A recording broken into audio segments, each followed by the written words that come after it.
የተባለው ማን ነው? ኖርማሊ አሁን እቺ ምድር እግዚአብሔር በቃሉ ነው የፈጠረው አይደለ? በቃሉ ፈጥሯል። ነገር ግን ኢየሱስ ክርስቶስ ነው እንዴ የለም እዚያ ቦታ ላይ ኢየሱስ ክርስቶስ ደግሞ ቃል እንደሆነ ደግሞ ይናገራል። መጽሐፍ ቅዱስ እኮ ይናገራል። እኔ እንኳን ኖርማሊ የእናንተ መጽሐፍ ቅዱስ እኮ ይናገራል። ይስሐቅ አለው ይላል። ወይስ ወደኛ ስትመጣ አስረዳሃለሁ። በቃል የተገኘ ለማለት ነው። እሺ ቃል ነው የሚለው አይደለ እንዴ እኮ ያ ማለት በቃል የተገኘ ለማለት ነው። በሌላ ቦታ ላይ አላህ Subhanahu Wa Ta'ala ሲገልጽ ለማርያም ሲነግራት ለማቆምነት አዳምጥ እንጂ ዘለቀ ይወይ አዳምጥ። እሺ ከይቅርታ ጋር ቦታ እዛ ጋር ስትገባ ጊዜ አላህ Subhanahu Wa Ta'ala በሌላ ቦታ ላይ ሁን በሚለው ቃሉ ያስገኘዋል ልጅሽን መልአኩ ብሎ አላህ Subhanahu Wa Ta'ala ገብርኤል አማካኝነት አስነግሯታል። ሁን ይለዋል ወዲያውም ይሆናል ልጅሽ ተባለ። አየህ ሁን የሚለውን ቃል ትጸንሻለሽ ቃሉን ለማለት አይደለም። የሚለው ቃል የማን ነው? ሁን የሚለው ቃል የአላህ ቃል ነው እና ኢየሱስ ክርስቶስም ደግሞ ቃል ነው አይደለም? በቃል አይደለ የተወለደው? ሁን በሚለው ቃል እግዚአብሔር ከሆነ ሁን በሚለው ቃል ደግሞ ሆነ አይደለ? በዛ ሁን በሚለው ቃሉ አስገኘው የክርስቶስን ስጋ አስገኘው። ሆነ እንጂ ሆኖ ተገኘ። ሆነ የሚል አሳየኝ በቁርአን ላይ። ከቁርአን ላይ አይደለም እኮ ይኸውልህ፣ እሱ አሁን ከቁርአን ላይ ቃል እንደነበረው ነው የነገርኩህ አይደለም? የምትወያየው ወይንስ ቁርአን ላይ ነው? እዛም ቀላቀልኩት። መቀላቀል አይደለም፣ ለመረጃ እኮ ነው፣ መረጃ ለመውሰድ እኮ ነው። እንደሱ ከሆነ መጽሐፍህን ያዝና እዛ አውራ፣ ወይ የቁርአን ከሆነ ላስረዳህ በዚህ ላይ አውራ፣ ምረጥ አንድ። አይ እኔ እኮ ለእንትኑ ነው እንጂ እኮ መጽሐፍ ቅዱስ ላይ ቃል ሲባል ስንት አይነት ቃል አለ? ንገረኝ። ስንት አይነት ቃል አለ? ቃልማ ነው ቃል ያለው። እሺ በጣም ጥሩ። የተስፋ ቃል የሚባል አለ የለም መጽሐፍ ቅዱስ ላይ? አይደለም፣ እሱም እኮ ቃል ነው። ኖርማሊ ቃል ነው፣ አንድ ነው እሱ። የተስፋ ቃል ማለት ምን ማለት ነው? አንድ ከሆነ ተስፋ ማለት ወደፊት ለምናየው ነገር ነው። ተስፋ ማለት ኢየሱስ ክርስቶስ የተስፋ ቃል እንጂ የአምላክ ቃል ቀጥታ አምላክ የሚናገረው ቃል አይደለም። ይኸውልህ አሁን እኮ ኢሳ በቃል የተወለደው ተባባልን አይደል? ኢሳን ፍታና ኢየሱስን እዛ መጽሐፍ ቅዱስ ላይ አውራ። መጽሐፍ ቅዱስ ላይ ኢየሱስ ክርስቶስ የተስፋ ቃል ነው እያልኩህ ነው እኮ። በቃል ላይ ተወለደው እኮ በቃል ተገኘ ማለት ነው። በቃል አማካኝነት ተወለደ። አዎ። ስለዚህ አሁን ኢየሱስ ክርስቶስ በቃል አማካኝነት ተወለደ ማለት ተፈጠረ ማለት ነው። እሱን አሳያለሁ፣ ችግር የለውም። እሺ እኔ እናንተ በቃል ላይ ተወለድነው። አሁን ስለኛ እናወራለን፣ እንቀጥልና ስለዚህ አይደለም እሱ አምላክነቱን እኮ ከዚህ ጋር እኮ ነው የምናገኘው። እኔ እናንተ በቃል መገኘት ፈጣሪ ያደርገውን ሰውዬው አዳምጥ፣ ፍጡር መሆኑን ነው የሚገልጸው። እንዳም እያልኩ ነው። ቃሉ ይሄ እግዚአብሔር ፍጥረታትን የሚፈጥርበት ነውና ክርስቶስ በዚያ በቃል ተገኘ ከተባለ በቃል ፍጡር ነው ማለት ነው። ነው አይደለም? እሱ አሁን እንደማመጣ እኔ እናንተ አሁን እኮ ጥያቄን እየመለስክልኝ አይደለም በስትክክል ገብቶሃል አይደለ? እኔ እናንተ በቃል ላይ ተፈጠር ነው ወይስ እንዴት? በቃል ላይ ተወለድ ነው? በቃል ላይ ተወለድ ነው። ኦኬ እንግዲህ አምላክ አላህ Subhanahu Wa Ta'ala ፍጥረታትን ሁሉ በቃሉ ነው ያስገኘው። እስኪ እንጂ እንደዚህ እንዴ ከእናትና ከአባት አይደለም እኮ እናትና ከአባታችን የተወለደ ከእናትና ከአባት እንዲፈጠሩ ያስተላለፈው ማን ነው? ይሄንን ነገር ይወስናል አይደለም? እኔ ለምጠይቅህ መልስ ስጠኝ እኮ። ከእናትና ከአባት አልከኝ አይደለ? ከእናትና ከአባት እንዲገኙ የወሰነው ማን ነው? እንዲሆነ ይሄ ነገር እኮ እግዚአብሔር በመልአኩ ገብርኤል አማካኝነት እናትና ከአባት እንድንገኝ ይሄን ነገር የወሰነው ማን ነው? ያዘዘው ማን ነው? እግዚአብሔር በቃሉ ተናገረ። በጣም ጥሩ። ስለዚህ አምላክ ማንኛውንም ስራ ሲያደርግ በምድር ላይ ሰውንም ማስገኘት ሊሆን ይችላል፣ በትዕዛዙ ነው ያደረገ አይደለም? እኔ እናንተ የተፈጠርንበት ቃልና እኔ እናንተ የተፈጠርንበት በቃል አይደለም። ክርስቶስ ግን በቃል የተፈጠረው ተባባልን አይደል እንዴ? ክርስቶስ በቃል የተፈጠረው የሚለውን አመናህ እንጂ ቃል አይደለም። እሱ በቃል ተፈጥሯል እንጂ አይደለ? እሱ በቃል ላይ ኖርማሊ ቃል ነው እኮ እሱ ራሱ እኮ ቃል እንደሆነ እኮ ይናገራል። ጥሩ ብለሃል። አሁን አዳምጥ። እኛም ይሄን ነው የምንለው። እኛም በዚህ ላይ በቃል ላይ ብለሃል አሁን አይደለ? የተወለደው በቃል ነው፣ ተፈጥሮ አይደለም። እሱ አሁን የተፈጠረው በቃል ነው ብለሃል አላልክም? በያ እሱ ስለይኸውልህ ስህተት ሊሆን ይችላል። እሱ ተሳስቼ ላወራችሁ አሁን ስህተት ነው በሚለው እንያዘው። የተወለደ እንጂ ተፈጥሮ አይደለም ብለህናል አይደለ? ተወልዶ ነው እንጂ ተፈጥሮ አይደለም። እሱ እንደሱ የሚል ጥቅስ መጽሐፍ ቅዱስ ላይ ያሳየኝ። አለቀ በቃ። ተወልዶ እንጂ ተፈጥሮ አይደለም የሚል መጽሐፍ ቅዱስ ላይ ያሳየኝ። ኦኬ፣ አንተ አልተወለደም ብለህ ታምናለህ? ያን አሁን ማስረጃ ነው አውጣና ሳይ ሌላውን ተወው ነው። እንደተወለደማ ታውቃለህ እኮ አንተም። ለምን ማስፈልግብኝ? የተወለደ ነው የሚል ጥቅስ መጽሐፍ ቅዱስ ላይ ያወጣ እያልኩ ነው። ትልቁ ላይ አደርጋለሁ። ይኸውልህ ወንድ ልጅም ተሰጠን። ይኸውልህ ልንገርህ ከመጽሐፍ ቅዱስ ነው የፈለከው። አሁን ያለውበት ቦታ ጥያቄ እንድገበልኝ እስኪ ያለውበት ቦታ አይመችም። ለዛ ነው ኦኬ። ስለ ቦታው ሳይሆን ስላለህበት ጥያቄውን እንድገበልኝ። አሁን ምንድን ነው ያልኩት? አንተ ያልከው ተፈጠረ ወይም ደግሞ ተወለደ የሚል አውጣልኝ ያልከው አላልኩም። ቃል አውጣልኝ ከመጽሐፍ ቅዱስ ነው ያልከው አይደል እንዴ? ምንድን ነው ያልኩት? ድገመው። ኢየሱስ ክርስቶስ ወይም ተፈጠረ ወይም ደግሞ ተወለደ የሚለውን ቦታ በቃል አውጣልኝ፣ በመጽሐፍ ቅዱስ አውጣልኝ ያልከው አላልኩም። ከኔ ጋር አይደለም። አይ ዝም ብለው የራሳቸውን ማውራት ይፈልጋሉ እንጂ የኛን አያዳምጡም። ምን እንደምንለው ራሱ አሁን ልትገብልህ አዳምጥ። እሺ እንደገና ስለማስደግመህ በደንብ አዳምጥ። እሺ ምን አለኝ መጀመሪያ ሰውዬ? ኢየሱስ ክርስቶስ ተወለደ እንጂ አልተፈጠረም ማለት። እሺ እንደሱ የሚል ቃል አሳየኝ መጽሐፍ ቅዱስ ላይ። ተወለደ እንጂ አልተፈጠረም የሚል ቃል አሳየኝ ብያለሁ። አሁን ደግሞ ምንድን ነው ያልኩት?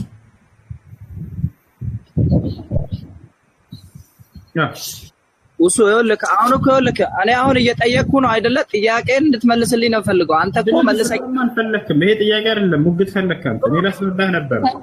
ይሄ ነው አንተ። እኔ ጠያቂ ነኝ ወይ? ጥያቄ ከሆነ አዳምጥ። እሺ ልመልስልህ። በቃ አሁን ሜት አድርገህ አዳምጥ። እሺ እስከመልስ አይደለም። ይኸውልህ ስማኛ ነኝ። እኔ እኮ እየጠየቅኩ ነው እኮ። እኔ ጠይቄ እኮ ከአንተ መልስ ለመቀበል ነው እንጂ መልሰኝ አይደለም አይደል እንዴ?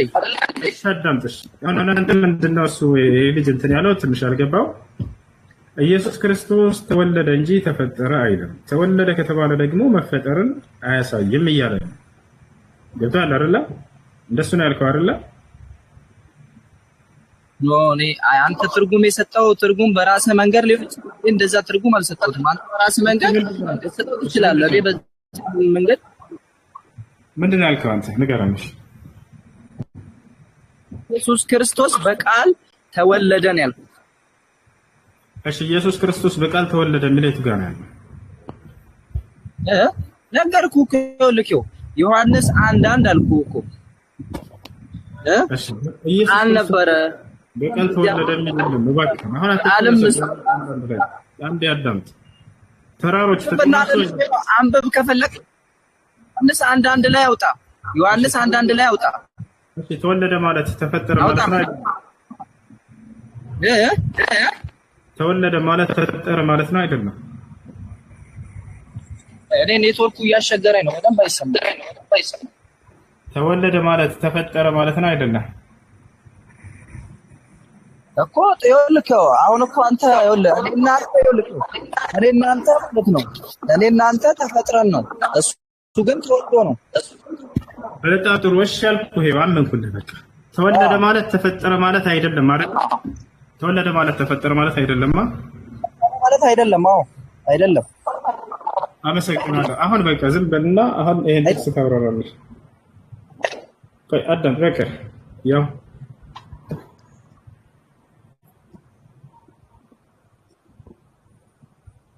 ልጆች ይታያል። ምን ይላል እዚህ ጋር? አንብብ።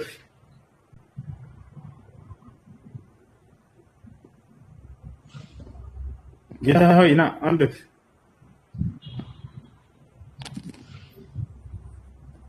እኔ ኔትወርክ እያስቸገረኝ ነው፣ ለዛ ነው። አንብብ አንብብ። ያው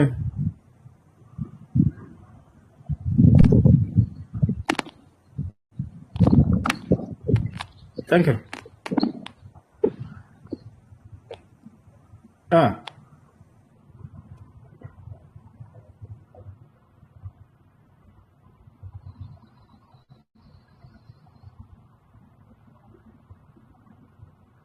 አንተ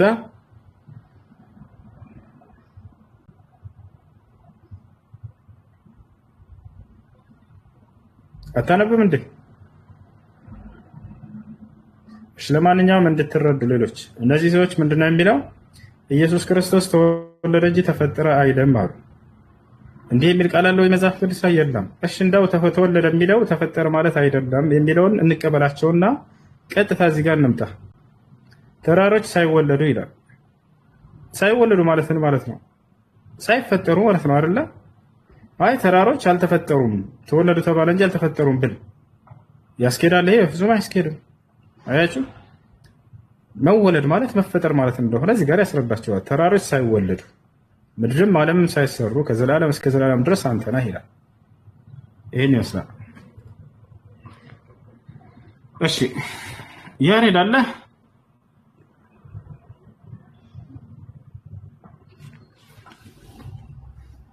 እሱ እኔ ሊቀጥል አጭር ቀጥል። በእስልምና ራስን ማጥፋት እንዴት ይታያል? ራስን ማጥፋት ከተላላቅ ወንጀል ነው። ነቢያችን ሰለላሁ ዐለይሂ ወሰለም ራሱን ያጠፋ ሰው የእሳት ነው ብለዋል። ቃል ለነቢዩ ሰለላሁ ዐለይሂ ወሰለም መን ቀተለ ነፍሰሁ ፈሁወ ፊናር፣ ራሱን ያጠፋ ሰው እርሱ የእሳት ነው ብለዋል ሰለላሁ ዐለይሂ ወሰለም። እና ራስን ካጠፋ ወደ ጀሃነም ነው የሚሄደው ሰው።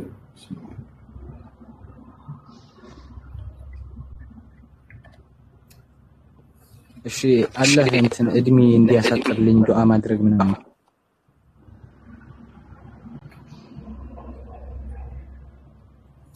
ወንድም ምን አስበህ ነው?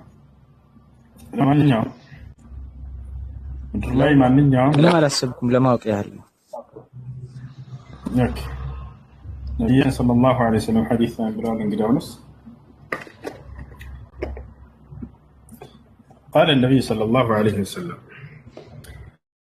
لا يتمنين أحدكم الموت لضر نزل به فإن كان لا بد فليقل اللهم إن كانت الحياة خيرا لي فأحيني وإن كانت الممات خيرا لي فتوفني. ነቢያችን ሰለላሁ ዐለይሂ ወሰለም ምን አሉ? አንዳችሁ ለደረሰበት አደጋ ምክንያት ብሎ ሞትን እንዳይመኝ በራሱ ላይ አሉ። ነገር ግን ከመመኘት ቅሮት ከሌለው ይሄ ሰው እንዲህ ብሎ ይጸልይ ይለምን አሉ። አምላክ ያላህ ሆይ ለእኔ በህይወት መቆየቴ መልካም ከሆነ እዚች ምድር ላይ አቆየኝ፣ ለእኔ በዚች ምድር ላይ መቆየቴ ደግሞ በእኔ ላይ ክፉ ከሆነ በጊዜ ወደ አንተ ወሰደኝ ብሎ ይማጸናሉ። ነብስ ይሄን ይመስላል። እሺ ሽክራን፣ አመሰግናለሁ ወንድም።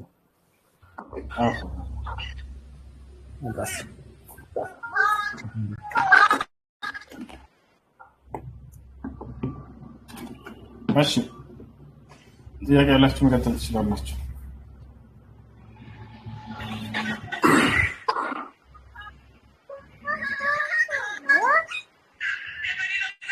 እሺ ሄሎ፣ አድብናች ካላችሁ አስገባችሁ።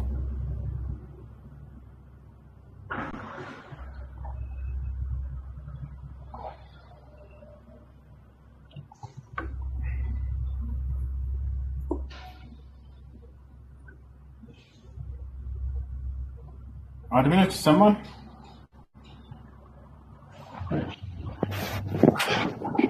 ገብቷል። እሺ ሰላም ሄሎ፣ ሰላም ነው? ይሰማል? ውሱ ሰላም አለይኩም። ወአለይኩም ሰላም። ጥያቄ ነበረኝ አባ። እሺ ጥያቄ ምን ነው? ሱቢ ሰላት በእንቅልፍ ልብ ማለት ነው። አንዳንዴ ከእንቅልፍ ስነሳ 1 ሰዓት ሆነብኛል። እንዴት?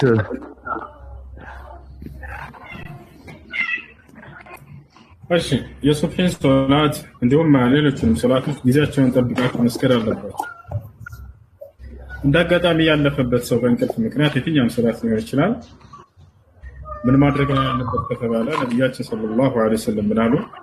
من نسي الصلاة نام عنها فليصليها إذا ذكرها.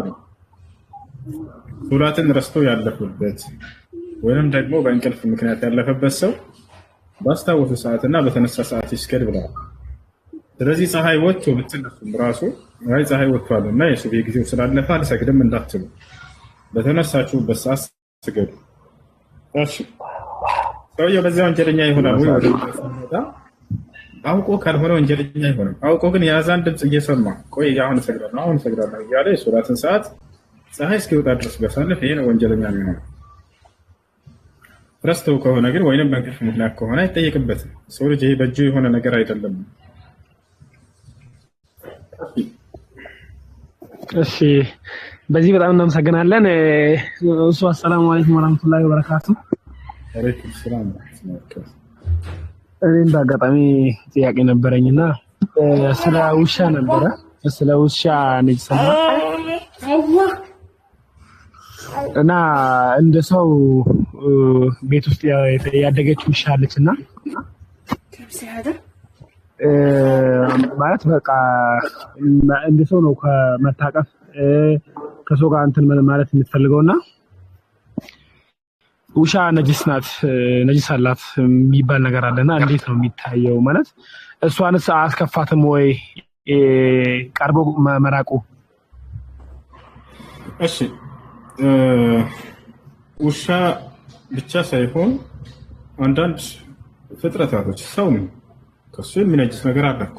ሰውን ማግደል ነው ማለት ነው አይደለም። ከሰው የሚገኙ አንዳንድ ነገራቶች የሚነጅሱ አሉ። ሽንቱና ካካ ይነጅሳል። ውሻም እንዲሁ ከእርሱም የሚነጅሱ ነገራቶች አሉ ማለት ነው። አይ ይሄ አንድ ነገር ማግደል ነው ትክክል ይከፈል ከተባለ የሰው ልጅ ሁሉ ይከፋል። እንደሱ አይደለም። ውሻም ይሁን ከማናቸው ሌሎች እንስሳቶች የሚነጅሱ ነገራቶች አሏቸው። ውሻ ምኑ ይነጅሳል ከተባለ አንደኛ ሽንቱና ካካው እንዲሁም ደግሞ ልጋጉ ለሃጩ ይነጅሳል። ደም የማንኛውም እንስሳት ይነጅሳል። በአጠቃላይ ልጋጉን አስመልክቶ ነው ነቢያችን ሰለላሁ ዐለይሂ ወሰለም ጥንቃቄ እንድናደርግ በተለይ ይህን ትምህርት የሰጡት እንጂ ውሻ ማንነቱን መጥላት አይደለም። ውሻ ለውሻ መልካም ስራ ሰርተው የጸደቁ ሰዎች እንዳሉ ሁሉ ያስተምራል ኢስላም። ያያችሁ ለውሻ መልካም እንድንሰራ ያዛል ማለት ነው ሐዲስ። ነገር ግን እዚህ ያስጠነቀቁት ከምን አንፃር ነው ከተባለ ነቢያችን ሰለላሁ ዐለይሂ ወሰለም ልጋጉ قال النبي صلى الله عليه وسلم حديث من قالوا إذا ولغ الكلب في إناء أحدكم فاغسلوه 7 أولهن بالتراب وآخرها بالماء ውሻ በሆነ ልብስ ላይ ወይንም ዕቃ ላይ ልጋጉን ለሃጩን ቢያስነካባቸው 7 ጊዜ ጠቡታሉ። የመጀመሪያውን አንዱን በአፈር ከዚያ 6ቱን በውሃ ጽድቷል። ስለዚህ ከልጋጉ እንጂ ከእሱ ከሚወጣ ነገር እንጂ እሱን ማንነቱን መጥላት አይደለም። እሺ ማሻአላህ በጣም አመሰግናለሁ። ጥያቄያችን ይሁን ነበረ። ሌላ ጥያቄ ከመጣልን እንመጣለን። ሰላም እንዴት ነህ? ሰላም አለይኩም።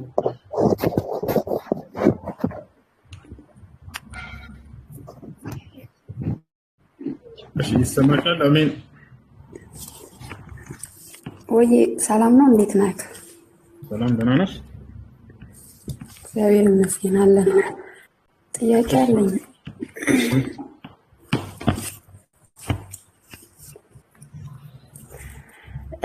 እኔ ጥያቄ የምጠይቀው ያው በእናንተ እምነት ውስጥ ነው። በእናንተ እምነት ላይ አንድ ሴት ልጅ ሽቶ ተቀብታ ወደ ውጪ መውጣት አትችልም፣ ምክንያቱም ዝሙት እንዳደረገች ነው ይላል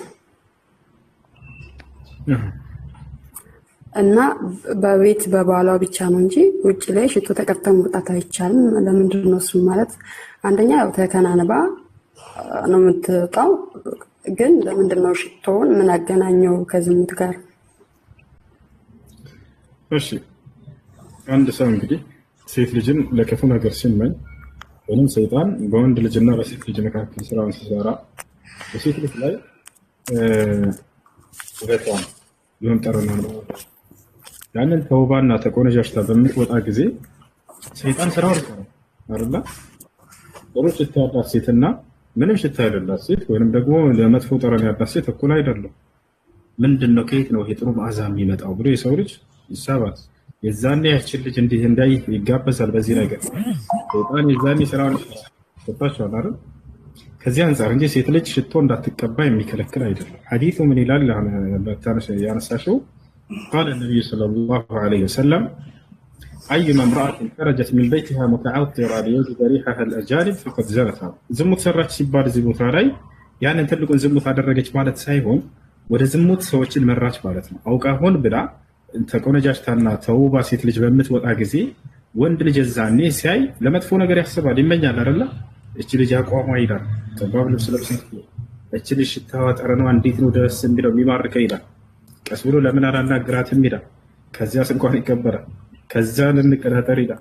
ሌላ እዛ ወደ ዝሙት የሚወስድን ስራ ሰራች ለማለት እንጂ ትልቁን ያንን ዝሙት ግብረ ስጋ ግንኙነትን አደረገች በሚለው ሂሳብ አይደለም። አሁን እንደ ምሳሌ ማለት ከወንድ ልጅ ጋር ምንም ያገናኛት ነገር የለም። እንደ ምሳሌ አሁን ፊቷን ገልጣ ብትሄድ የሆነ መልኳን አይቶ መመኘት ራሱ ዝሙት እንዳደረገ ሊቆጠር ይችላል። ግን እቺ ልጅ ተከናንባ ፊቷን ሸፍናን የምትሄደው በጠረን ብቻ እንዴት ይሄ ነገር ሊሆን ይችላል? እሺ አሁን አንቺ ሀሳብ ወንድ በሌለበት አካባቢ ለምሳሌ ማንም ወንድ ሴቶች ብቻ ናቸው በዚህ አካባቢ ብትሄድ ችግር አይኖርም። በተሻለ አይደለ? ሴቶች ብቻ የሚገኙበት ቦታ ከሆነ ወይንም መህረም የሚባል ነገር አለ፣ ዘመድ ብቻ ከሆኑ ባዕድ ወንዶች የማይገኙበት ስፍራ ከሆነ ይሄን አይከለክልም፣ ችግር የለም። የሚከለክለው ባዕድ ወንዶችን ወደ መጥፎ ነገር ወንድ ልጅ በተክለ ሰውነቷ ብቻ አይደለም የሚሳበው። በተሻለ ጥሩ ጠረን ያላት ሴት እና መጥፎ ጠረን ያላት ሴት እኩል አይደለም። ይህን ሁላችንም የምናምኑ ነገር ነው። ጥሩ ጠረን ያላትን ሴት በዚያች ይማረካል ሰውየው። ቀስ ብሎ ያችን ሴት ወደ ማናገር ይሄዳል፣ ወደ ሌላ ወደ ዝሙት ጥሪ እንትን ይላል። ቦታቸው አለ አይደል? እሺ ማለት ሽቶ አሁን ለምሳሌ የሆነ ሽቶ ሳትቀባ ከወጣች ግዴታ የራሷን ማለት የሚያስፈልጋትን ነገር ጽዳቷን እንደመጠበቅ ነው። ያው እንግዲህ የሆነ ሽታ ነገር እንዳይኖራት ነው ሽቶ የምትቀባው፣ ጠረኗ አሪፍ እንዲሆን ነው። ግዴታ ደግሞ ውጭ ስትወጣ መቀባት አለባት። እዚህ ጋር ግዴታ እየሸተተች መውጣት የለባትም። እዚህ ጋር ደግሞ በዝሙት ራሱ መቆጠር የለበትም። እንደኔ ሀሳብ ማለት ነው። ካልተቀባሽ ሽቶ ትገማለች ሴት ልጅ አለው ማን ነው ማለት ትገማለች ሳይሆን ኖ ሽቶ ስለተቀቡና ስላልተቀቡም አይደለም። ግን ሽቶ ለምንም ነገር አስፈላጊ ነው። ሽቶ አንደኛ በልብስ ላይ ነው የምታደርገው። ማን አስፈላጊ ነው? ማን የመስፈርተው? የሆነ ህግ ታወጡና ከዛ ኢስላም ላይ ይሄ ነገር በቃ እንዲህ አያስኬድም። እንደዚህ ሴት ልጅ ሳትቀባ ሽቶ ብትወጣም ግዴታ ያ ነገር መጥፎ ሽታ ይኖራታል ማለት አይደለም። ማን ይሄን ያለው? እና ማለት በቃ ሳትቀባ ነው የምትወጣው ማለት ነው። በባላ በቤት ብቻ ቤት ውስጥ ታዲያ። ለማንኛውም ደህና አመሰግናለሁ። እና የሰው ልጅን ወደ ዝሙት የሚወስዱ ማናቸውንም ነገር ዘግቷቸዋል። የተሻለ አይደል?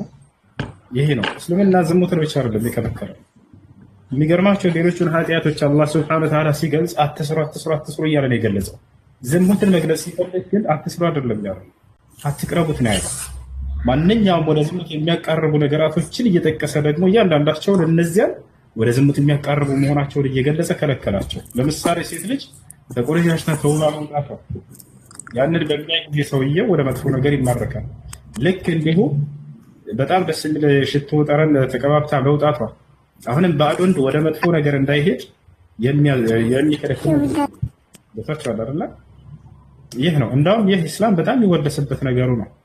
ወደዚያ ያችን ሴት ወደ መፈለግ የሚጋብዙ ማናቸውን ነገራቶች እያንዳንዳቸውን እየጠቀሰ እንዲከለክል ኢስላም ብቻ ነው። ሌላ ቦታ ላይ አታገኙም።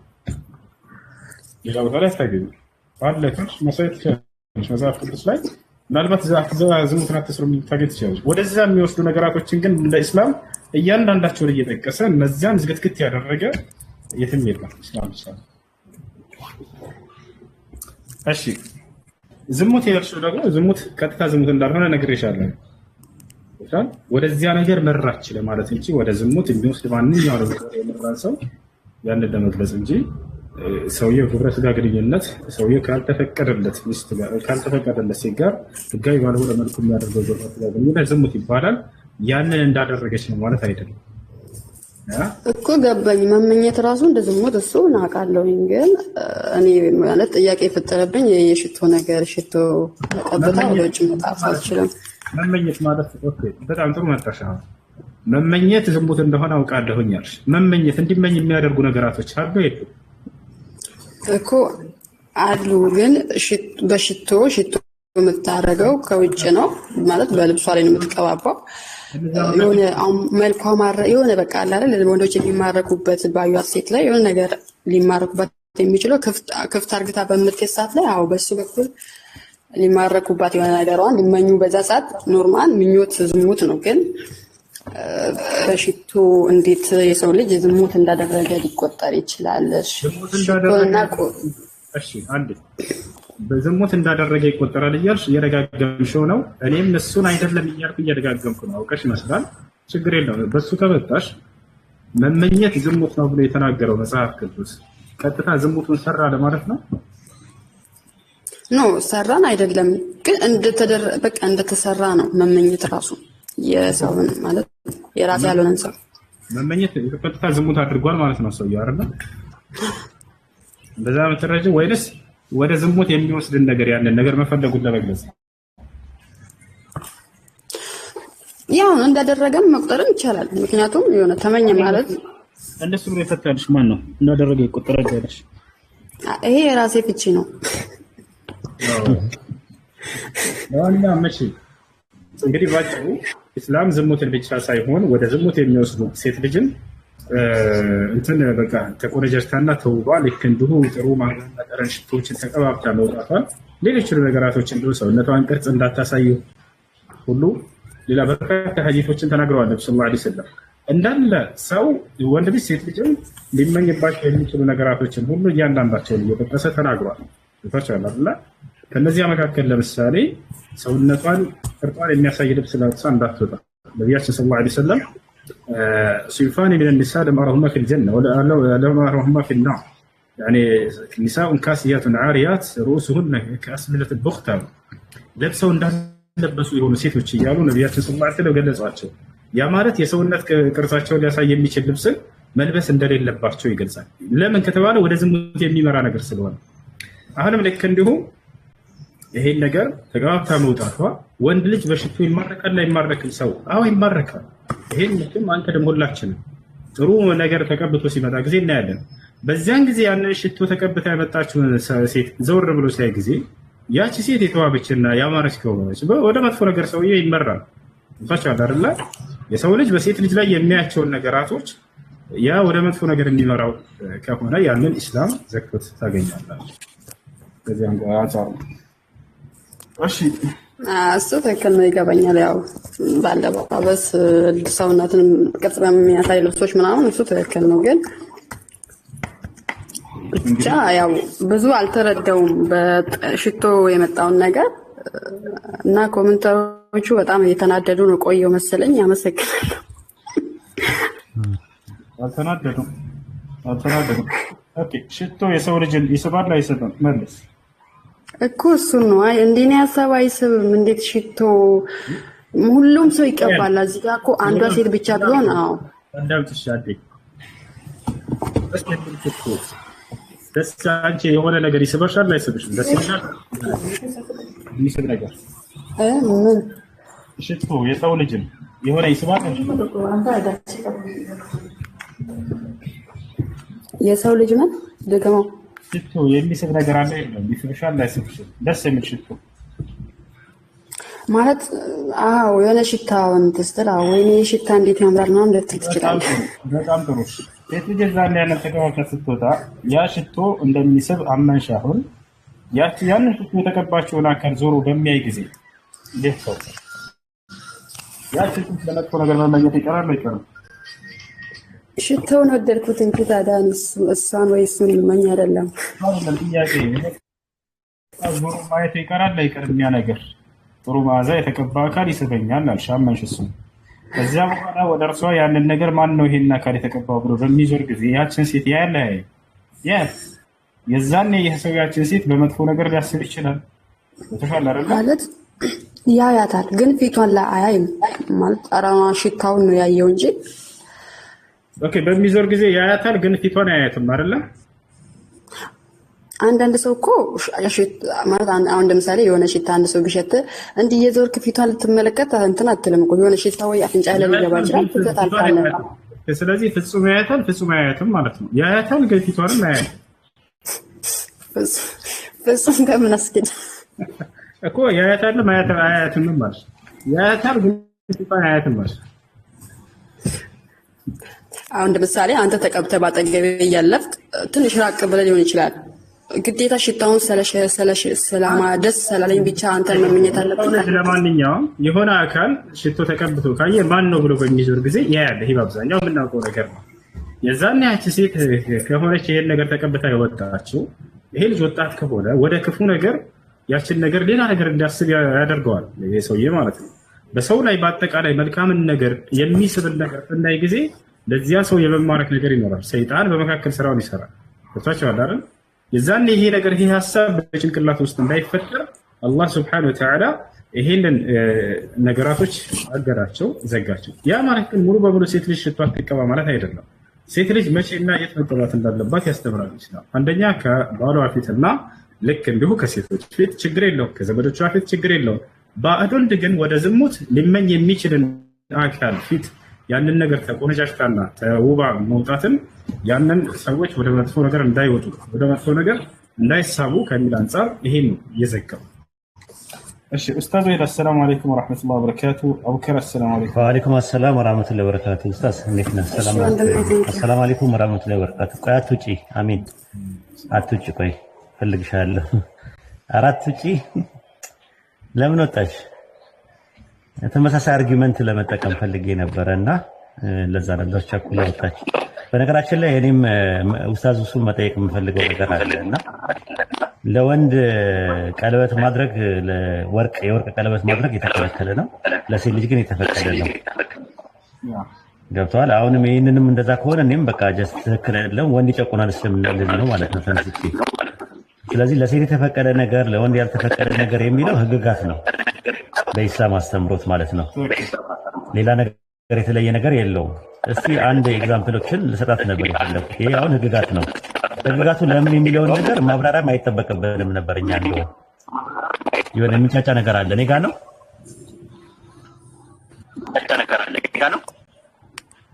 ድጋሜ እንዴት ይሰማዋለሁ? ኦኬ እሺ።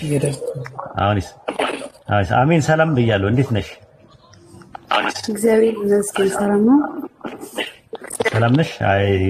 የጠየቅሽው ጥያቄ አሪፍ ነው፣ ግን አንድ ነገር ህግ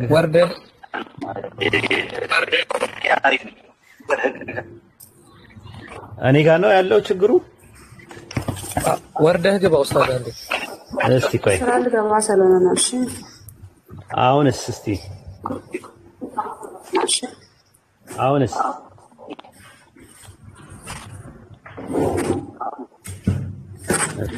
አሁንም የሆነ ድምጽ ነገር አለ። እሺ በቃ አስገቡኝ። እንደገና መጣል። እሺ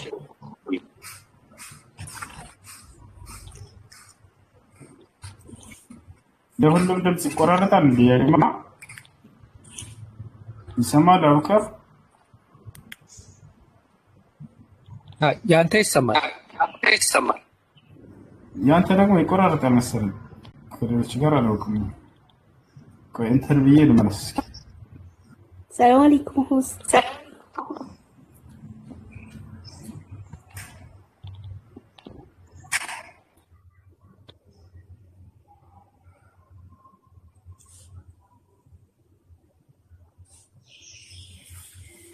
ኮፒ ሊንክ አድርጉ። እሺ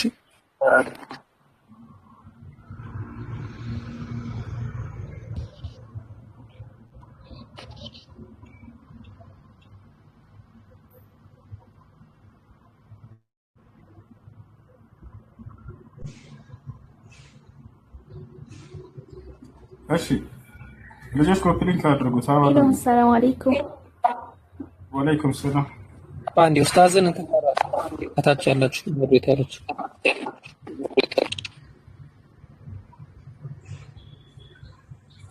ሰማለሁ። ኡስታዝ አሰላሙ አለይኩም ቢስሚላህ።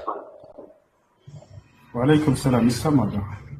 እስቲ አሁን እንትን ይላል ያስተጋባል። በነገራችን ላይ ኡስታዝ ሪፖርት እየተደረገልህ ነው።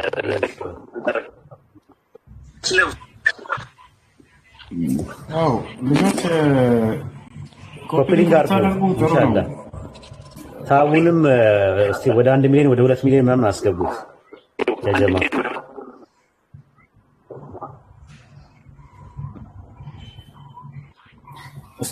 ምናልባት አሁንም እየተቆራረጠ ነው እያለ ነው።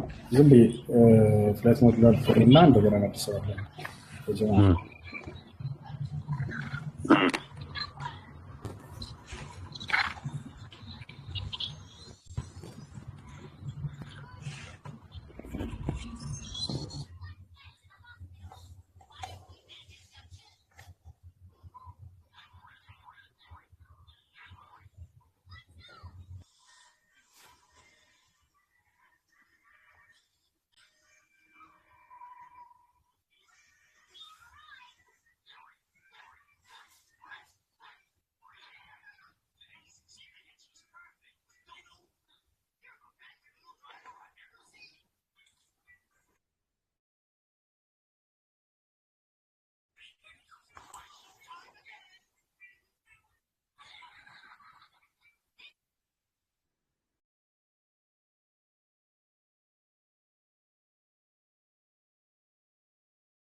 ይሰማል?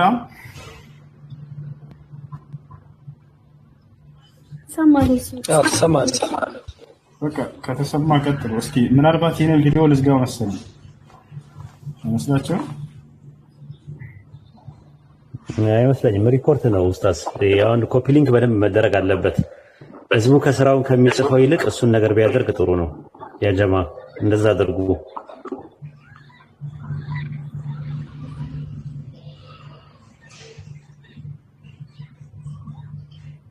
እስኪ አሁን ቀጥል ኡስታዝ ከተሰማ። እሺ ልጅቷ ካለች አስገባት። ትንሽ ተሻለ መሰለኝ። ይደራረባል አሁን የኔ ድምጽ አሁን ትርትልስ። ኦኬ በቃ ልጅቷን አስገባትና ካላችሁ አስገባት። አሚን ካለሽ ግቢ። ተመሳሳይ አርጊመንትም ባይብል ላይም ስላለ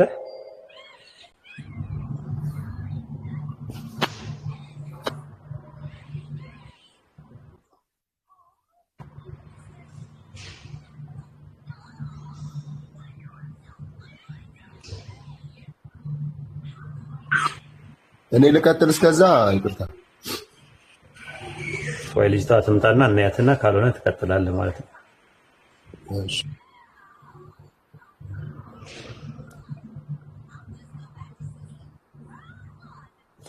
እና ምንድነው ያለው ነገር ምንድነው? ያው ልጅቷ ከመጣች ነው። ብትቀጥል ጥሩ ነበረ። እስልምና ህግጋት ውስጥ ለወንድ የተሰጠ ድርሻ አለ፣ ለሴት የተሰጠ ድርሻ አለ።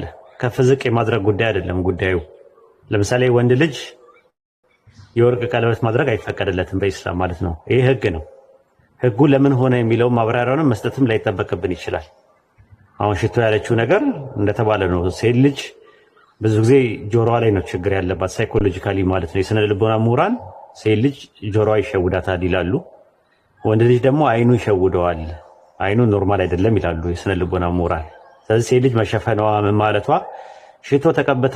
ሽቶ ወንድ ልጅ ተቀብቶ በሚወጣበት ሰዓት ላይ ወንድ ልጅን ዞር ብሎ አያዩትም። ምክንያቱም ሴቶች ብዙ አብዛኛውን ነገር የሚያዩት ነገር አይደለም የሚማርካቸው፣ የሚሰሙት ነገር ነው የሚማርካቸው። ወንድ ልጅ ግን የሚያየው ነገር ስለሚማርከው ሽቶ ተቀብታ የወጣች ሴት ቢያገኝ በቀጥታ የሚያደርገው ነገር ምንድነው? መመልከት ነው። ስለዚህ አይኑን ለመስፈርም ለሱ የተሰጠው ህግም አለ።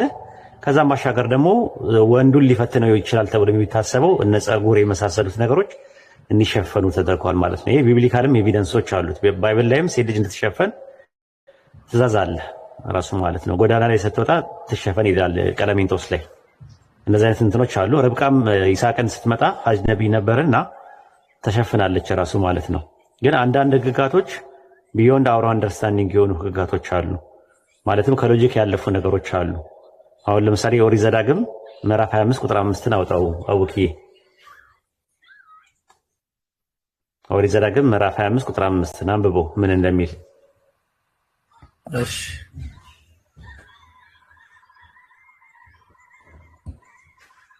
ኦሪት ዘዳግም 25 ቁጥር 25 ቪዲዮ ልክፈት ወይስ አንብበው? ዝም ብለህ አንብበው ከፈለክ። እሺ ወንድማማቾች በአንድነት ቢቀመጡ አንዱ ልጅ ሳይኖረው ቢሞት የሞተው ሰው ሚስት ሌላ ሰው ታገባ ዘንድ ወደ ውጭ አትሂድ፣ ነገር ግን የባሏን ወንድም ወደ እርሷ ገብቶ እርሷን ያግባ፣ ከእርሷም ጋር ይኑር። አሁን እንግዲህ ህግ ነው። ሁለት ወንድማማቾች ቢኖሩ አንደኛው ወንድምዬ ባልየው ቢሞት ከዛ የባልየው ሚስት ወደ ውጭ ወጣ ሌላ ሰው ማግባት የተከለከለ ነው፣ ሐራም ነው። እንዳታገባ ይላል፣ ሌላ ቦታ አትሂድ ይላል። ማግባት ያለባት ደግሞ ትእዛዝ ደግሞ ፈርዱ ምንድነው? የባልዋን ወንድም ነው ማግባት ያለባት። ለምንድን ነው ይሄ ነገር ለሴት ልጅ እንደዛ የሆነው? ወንድ እንደፈለገ ይሆናል። ወንድ ሚስቱ ብትሞትበት የሚስቱን እህት ታግባ የሚል ትእዛዝ የለም። ለሴት ግን እንደዛ አለ። ይሄንን ሎጂካሊ የሚመልስልኝ ክርስቲያን ካለ ይግባና ይመልስ። አሜን ብትኖር ይህችን ጥያቄ ብታስተናግድ ጥሩ ነው። ከታች ያላችሁ ክርስቲያኖች ትችላላችሁ መመለስ ትችላላችሁ። ከታች ክርስቲያኖች ካላችሁ መልሱ ከታች ያለ ነው። ኦኬ ዋላ አለ። እኔ እንኳን አልመልስም። ሌላ ጥያቄ ነው ያለኝ። ለምን አትመልስም? መልሱ ከዚህ በፊት አልተማርኩትም። ያው አልኩትም እና ኦኬ ጥሩ ዋላ ትመልሰዋለህ። ኧረ እኔ አይመለከተኝም። ይሄ እንደው ምን የራሴ እኔ ሙስሊም ነኝ። እኔ ሌላ ጥያቄ አለኝ። ሙስሊም ነህ? ኦኬ አይ ይቅርታ አፉ በለኝ። እኔ ክርስቲያን ከመስለኝ ዋላ በሚለው ነገር አይቼ ነው። በቃ ልጅቷ ከሌለች ጥያቄዎቻችሁን ለኡስታዝ ኡሱ ታቀርቡና እንትን እንላለን ማለት ነው። የመጀመሪያ ቀድሞ የገባው ክርስቲያኑ ልጅ መሰለኝ። መልሱ ጥያቄ እስልምና ላይ ነው። አዎ ወይድ በቃ ኡስታዝ ኡሱ አለ አይደለ? ኡስታዝ አውራቸው። አይ ችግር የለውም። እስልምናው ላይ አንተ እንትን በለውና እኔ ክርስትናው ላይ ደግሞ እንትን ላለን ያነጻጸረ ጥሩ ነው ለእንትን ማለት ነው። በቃ ጠይቅ፣ ጥያቄ ጠይቅ ኡስታዝ። በትልቁ ራስን አድርገውና ታብታብ በደንብ ይደረግ፣ ኮፒ ሊንክ ይደረግ። እሺ አለው እኔም አለው።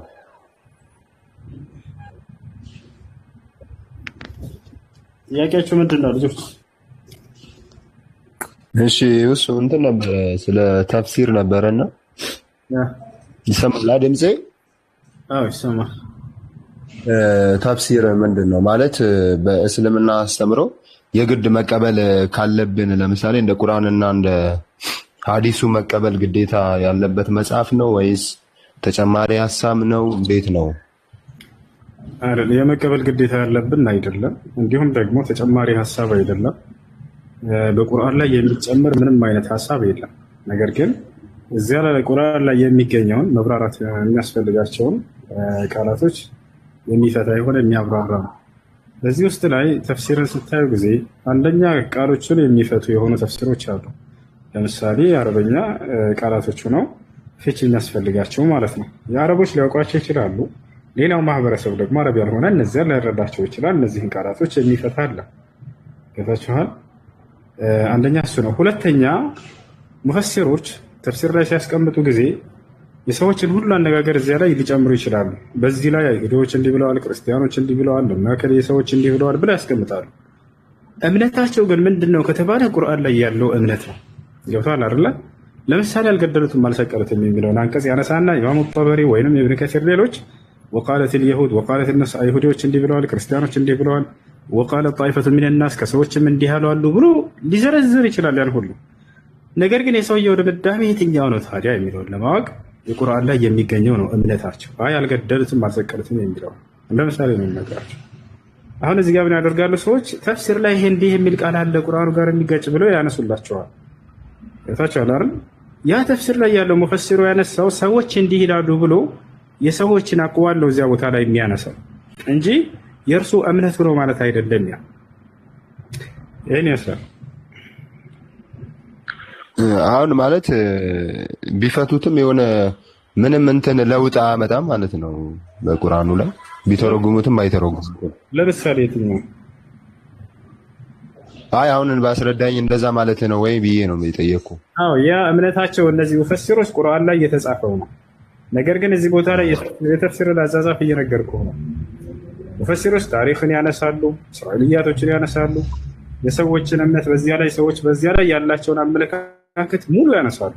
ለልአማነት العلميه እውቀት እምነት ሲባል እነዚህ አካሎች ምንም ሳይደብቁ ሁሉንም ያወሩታል። ገብቶሃል አይደለ? ከዚያ ቦታ ግን ትክክለኛው እምነታቸው የትኛው ነው የሚለውን ለማወቅ ያው ቁርአን ላይ ያለው ነው። መጨረሻው ላይ ድምዳሜ ላይ ይናገራል። ገብቶሃል አይደል? ይሄ ሙስሊሞች አካሄድ ነው እና እዚህ ላይ የሰዎችን አመለካከት ሊገልጹ ይችላሉ። ያ ማለት ግን ያ እምነታቸው ነው ማለት አይደለም። እሺ ኦኬ። አሁን ለምሳሌ ትርጉም ማይኖራቸው ሊኖሩ ይችላል። ለምሳሌ አሁን አንተ እንዳልከኝ የኢሳ መሰቀል ብዙዎቹ ተፍሲሮቹ የተለያየ ሀሳብ ቢያስቀምጡ አንዱ ከወታደር መካከል ነው፣ አንዱ ደግሞ አስቆረጡኝ ይሁዳ ነው ቢል እሱ የሆነ ትርጉም ላይኖረው ይችላል። ዋናው የሚፈለገው ምንድነው የኢየሱስ ክርስቶስ የኢሳ ለመሰቀል ነው። ግን ለኔ ግን አንዳንድ ትርጉም አላቸው ብዬ ማስባቸዋለሁ። ከዛ መካከል ምን እንደሆነ ታውቃለህ? የአላህ በብዛህነት መናገሩ ተፍሲሮች ሲፈስሩት ምንድነው የሚሉት የሆነ ራሱን ለማላቅ ነው ይላሉ። እና እሱ ነገር ትንሽ እኔ ላይ ግን ግራ እየገባኝ ነው። ለምንድን ነው ግራ የገባ? አንድ አካል ራሱን በብዜት መግለጽ አይችልም። ግራ ለምን እንደገባኝ ታውቃለህ? ቁርአን ላይ ሳይ ኦኬ እኛ ብሎ ብዙ ጊዜ ቢናገርም ግን ለአክብሮት ይሁን ወይም ራሱን ለማላቅ ይሁን ምንም የገለጸበት አንቀጽ የለም አላህና። ግን ሌሎቹ ተፍሲሮች ግን ሲናገሩ ራሱን ለመግለጽ ነው ይላሉ። ራሱን ለመግለጽ ይሁን ራሱን አለመግለጽ ይሁን በምን ይታወቃል? አሁን ይሄ የነሱ ሀሳብ ነው እንጂ ራሱ አላህ Subhanahu Wa Ta'ala ያምላካቸው አላህ ልቅናውን ይገልጻል፣ ክብሩን ይገልጻል። ታዲያ ክብሩን ነው ለመግለጽ ፈልጎ ነው በዚህ የሚለውን ለማወቅ ቁርአን ላይ ገልጿል። ይሄን ነገር መልሷል ከተባለ አዎ መልሷል። አላህ Subhanahu Wa Ta'ala እኔ አንድ ብቻ ነኝ ብሎ ዘግቶታል። አይ ሁለት ሊሆን ይችላል ብለህ እንዳታስብ ራሱ ሁለትን ጠቅሶ ሁለቱም አይደለሁም ብሏል። አይ ሶስት ሊሆን ይችላል ብለህ እንዳታስብ ራሱ ሶስትን ጠቅሶ ሶስትም አይደለሁም ብሏል። እንዳለ እንደዚህ የብዚት ቃላቶችን ከሁለት ጀምሮ እንዳለ በፍጹም እንዳልሆነ ዘግቶ እኔ አንድ ብቻ ነኝ ብሎ አስቀምጦታል። ወላሁ አሐድ ይላል፣ አላህ አንድ ብቻ ነው ይላል። ወኢላሁኩም ኢላሁን ዋሂድ ይላል፣ አምላካችሁ አላህ አንድ አምላክ ብቻ ነው ይላል። ሁለትን ያነሳል በሱረቱ ነህል ላይ ይላል وقال الله لا تتخذوا إلهين اثنين إنما هو إله واحد ይላል። ሁለት አምላክ አድርጋችሁ አትያዙ ይላል አላህ። እኔ አምላካችሁ አላህ አንድ አምላክ ብቻ ነው ይላል ይናገራል። ሶስትንም ያነሳል ስላሴ ብሎ ወይንም ሶስት ብሎ ያነሳና ولا تقولوا ثلاثة انتهوا خيرا لكم إنما الله إله واحد ይላል። ሶስት ወይንም ስላሴ አትበሉ ይላል። ከዚህ ንግግራችሁ ተቆጠቡ ማለት ነው። ከለከለ በዚህ እንደሌለው ከለከለ። إنما الله إله واحد ብሎ ዘጋው። እኔ አምላካችሁ አላህ አንድ አምላክ ብቻ ነው ይላል። ስለዚህ ስንትነቱን ገልጿል ወይ በብዚት ማንነቱን ከተባለ አላህ Subhanahu Wa Ta'ala እኔ አንድና ብቸኛ ነኝ ሁለትነትም የለኝም ሶስትነትም የለኝም ብሎ ዘጋግቶታል። የኔ ሀሳብ ምን እንደሆነ ታውቃለህ? የሆነ ሁለትነት ወይም ሶስትነትን ለመግለጽ ሳይሆን ከዛ በላይ ቢሆንስ? እሺ ኦኬ ሁለት አይደለሁም ብሏል፣ ሶስት አይደለሁም ብሏል፣ አራት ቢሆን አምስት ቢሆን ከዛ በላይ ቢሆንስ? ለምን በብዛነት ገልጿል? ወይ አንዴ አዳም አላህ Subhanahu Wa Ta'ala እንደዛ ሊሆን ይችላል ብለህ እንዳታስብ አንድ ብቻ ነኝ ብሎ ዘጋው። አንድ ብቻ ነኝ አለ። እንደው ሶስት ብሎ የሚያነሱ ሰዎች ስላሉ ለነሱ ማነሳላቸው እንዳውም የስላሴያኖችን አንስቶ ነው አላህ Subhanahu Wa Ta'ala ስለመሲሁ ነው ካነሳ በኋላ እኔ አምላካችሁ አላህ አንድ ብቻ ነኝ ሶስት አይደለሁም ነው ወጣን አንድም ሶስትም ነው ብለህ ስለምታውቅ ነው። አዎ እንትን ነው ምን መሰለህ አንድ ነኝም እኮ ብሏል። አዎ አንድ ነኝም እንዳለው ግን በብዛነት ግን ራሱንም ገልጿል ነው ሐሳቤ እኮ። ሁለት ሐሳብ ነው የተምታታልኝ። አንድ አካል ራሱን በብዜት ስለሚጠራ ነው። አሁን ወደ መጽሐፍ እንግባ። አንድ አካል ራሱን በብዜት ይጠራል አይጠራም? እንደ መጽሐፍ ቅዱስ ይጠራል አይጠራም? እንደ ቁርአንም ይጠራል። ቁርአን ከፈለክ ላሳይህ እችላለሁ። አንድ አካል በብዜት ይጠራል ቁርአን ወጣል አይደለ? መጽሐፍ ቅዱስ ላይ ልክ እንዲሁ አንድ አካል በብዜት ይጠራል። ይሄን ታውቃለህ አይደል? ለምንድን ነው በብዛነት የሚጠራው ነው አምላክ? በቁርአኑ ነው እንሂድና በመጽሐፍ የሚለውን አንተ መልሰሃል። ቅድም ምን አልክ? ከአንድ በላይ ስለሆነ ነው ብዙ ስለሆነ ነው ብለህናል አይደለ? ስለዚህ አይ እኔ ብዙ ስለሆነ ነው ማለት ብዬ እኮ አይደለም የደመደምኩት ብራዘር። ሊሆን ይችላል ነው ሊሆን ይችላል እያልክ ነው። እንደዚህ አይነት እንትን እንደሱ አያስኬድም። እንደዚህ ሊሆን ይችላል አላህ Subhanahu Wa Ta'ala ዘግቶታል። ሁለትም እንዳልሆነ ሶስትም እንዳልሆነ ዘግቶታል። ከዚያም በላይ ቁጥር ቢጠቀስ አላህ Subhanahu Wa Ta'ala አንድ ብቻ ነኝ ብሎ በተናገረ የግዴታ ነው አምስት አይደለሁም አስር አይደለሁም ብሎ ቁጥሮችን መግለጽ አይጠበቅበትም። ብዜት እንደሌለው ከገለጸ አለቀ። የትኛውንም ብዜት የሚዘጋ የሆነ ሐስር የሆነ ቃል ነው። ኢነማ አላሁ ኢላሁ ዋሂድ ይላል። ኢነማ የሚለው ቃል እንደ አረበኛ ከልመት ሐስር በቃ ወይንም የሚገድብ የሆነ ቃል ነው። ከአንድ በላይ እንደሌለ እኔ አንድ አምላክ አላህ ብቻ ነኝ ብሎ ይገልጻል። ይህን የሚለው بالحصر አንድ በላይ በፍጹም ሊሆን እንደማይችል የፈለከውን ቁጥር ብትጠቅስም ያንን ሊገልጸው እንደማይችል የሚዘጋበት የሆነ ቃል ነው። ስለዚህ አንድን ሁለትን ብቻ ሳይሆን ሶስትን ብቻ ሳይሆን ሁሉንም የሚያጠቃልል የሆነ ጥቅል ቃል ገልጿል አላህ ሱብሓነሁ ወተዓላ። ኦኬ ሐሳብን እንዳላቆራርጠው ብዬ ነውና ምን መሰለህ ብዜነቱን መግለጽ የፈለገው ለምንድን ነው እኮ አሁን የኔ ጥያቄ። ብዜት ብሎ የተረጎመልህ ማን ነው?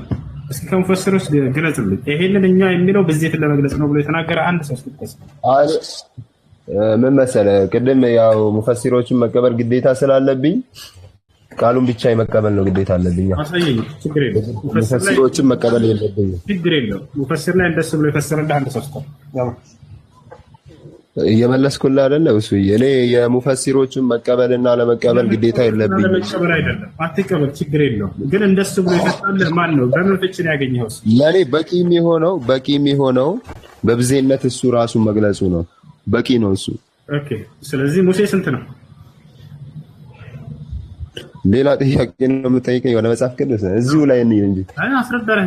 ከቁርአን ምን ጭራሽ አልቀበልም ብለህ እኔ መሰለኝን ይዛለሁኝ አይደል? አልቀበልም እኮ አይደለም። ያው ሐሳቤ ግልጽ ካልሆነ ልድገመው። ኢነማ ብሎ ዘግቶታል። ሐሳቤ ግልጽ ካልሆነ ልድገመው። ላስረዳሽ። ኢነማ ብሎ ዘግቶታል። ኢነማ ማለት በአረበኛ ኢነማ ብሎ አላህ ሱብሓነሁ ወተዓላ በቁርአን ላይ ከተናገረ ከዚያ በኋላ የሚጠቀሰው ነገር ያንን በዚያ ላይ የሚቆጠብ የሆነ ቃል ነው። የሚያገደው ቃል ስለራሱ ማንነት ሊገልጽ በፈለገ ጊዜ ይህን ቃል ተጠቅመዋል እያልኩ ነው። ኢነማ አላሁ ኢላሁ ዋሂድ አለ። ሶስትም እንደማይሆን ከገለጸ በኋላ እኔ አምላካችሁ አላህ አንድ ብቻ ነኝ ብሎ ኢነማ በሚለው ቃል ገለጸ። አራትም አምስትም ስድስትም በፍጹም እንደዛ ሊሆን እንደማይችል የሚዘጋና የሚያቅል የሆነ ቃል ነው ይሄ አረብኛ ቃል። ገብቶሃል?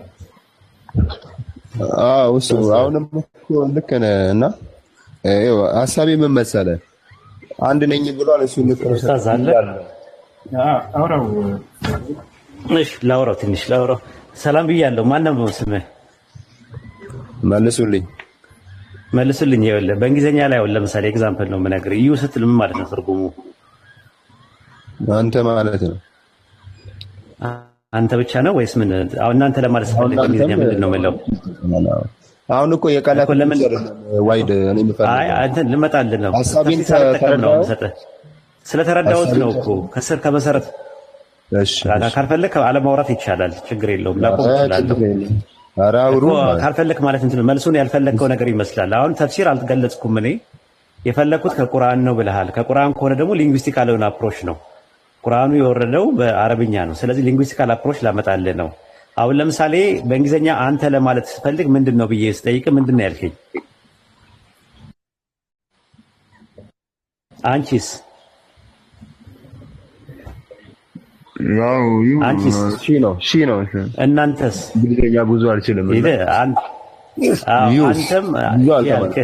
አንተም አንቺም እናንተም በእንትን ላይ እንደዛ ካያስክልኝ አንድ ቋንቋ የራሱ የሆነ ቋንቋ አለው። አሁን በአረብኛ አና ማለት ምን ማለት ነው ስትባል እኔ ማለት ነው አይደለ? ነህኑ ማለት ደግሞ እኛ ማለት ነው። ነህኑ የሚለው በአረብኛ ውስጥ ለሁለት ነገር ተጠቀምበታለህ። አንደኛው ምን ይባላል? ተአዚም ይባላል፣ አምፕሊቲዩድ ይባላል። ግነትን ለማመልከት ተጠቀምበታለህ። ሁለተኛው ነገር ደግሞ ብዜትን ለማመልከት ጀምዕ የሚባል ነገር አለ፣ መልቲቲዩድ። ስለዚህ አላህ የትኛውን የተጠቀመው የሚለውን ነገር ከማወቃችን በፊት በአረብኛ ውስጥ የኛው ግራማቲካሊ ሴቲንግ እና ፕሎቶች አሉት ራሱ። ስለዚህ በአረብኛ ግራመር ውስጥ ነህኑ የሚለውን ለምን መጠቀም ይቻላል? ታውቃለህ? ይሄንን ሰምተህ ታውቃለህ? አዎ ለአንድ ነገር አይ ነህኑ የሚለው ነገር አይደለም። ኑኑ ለብዛት ነው መሰለኝ። ዋይድ ነው ያለው ለታዚምና አረ ዋሂድ አረማታው ነገር እንትናት ነህኑና ዋሂድ ይለያያል እኮ።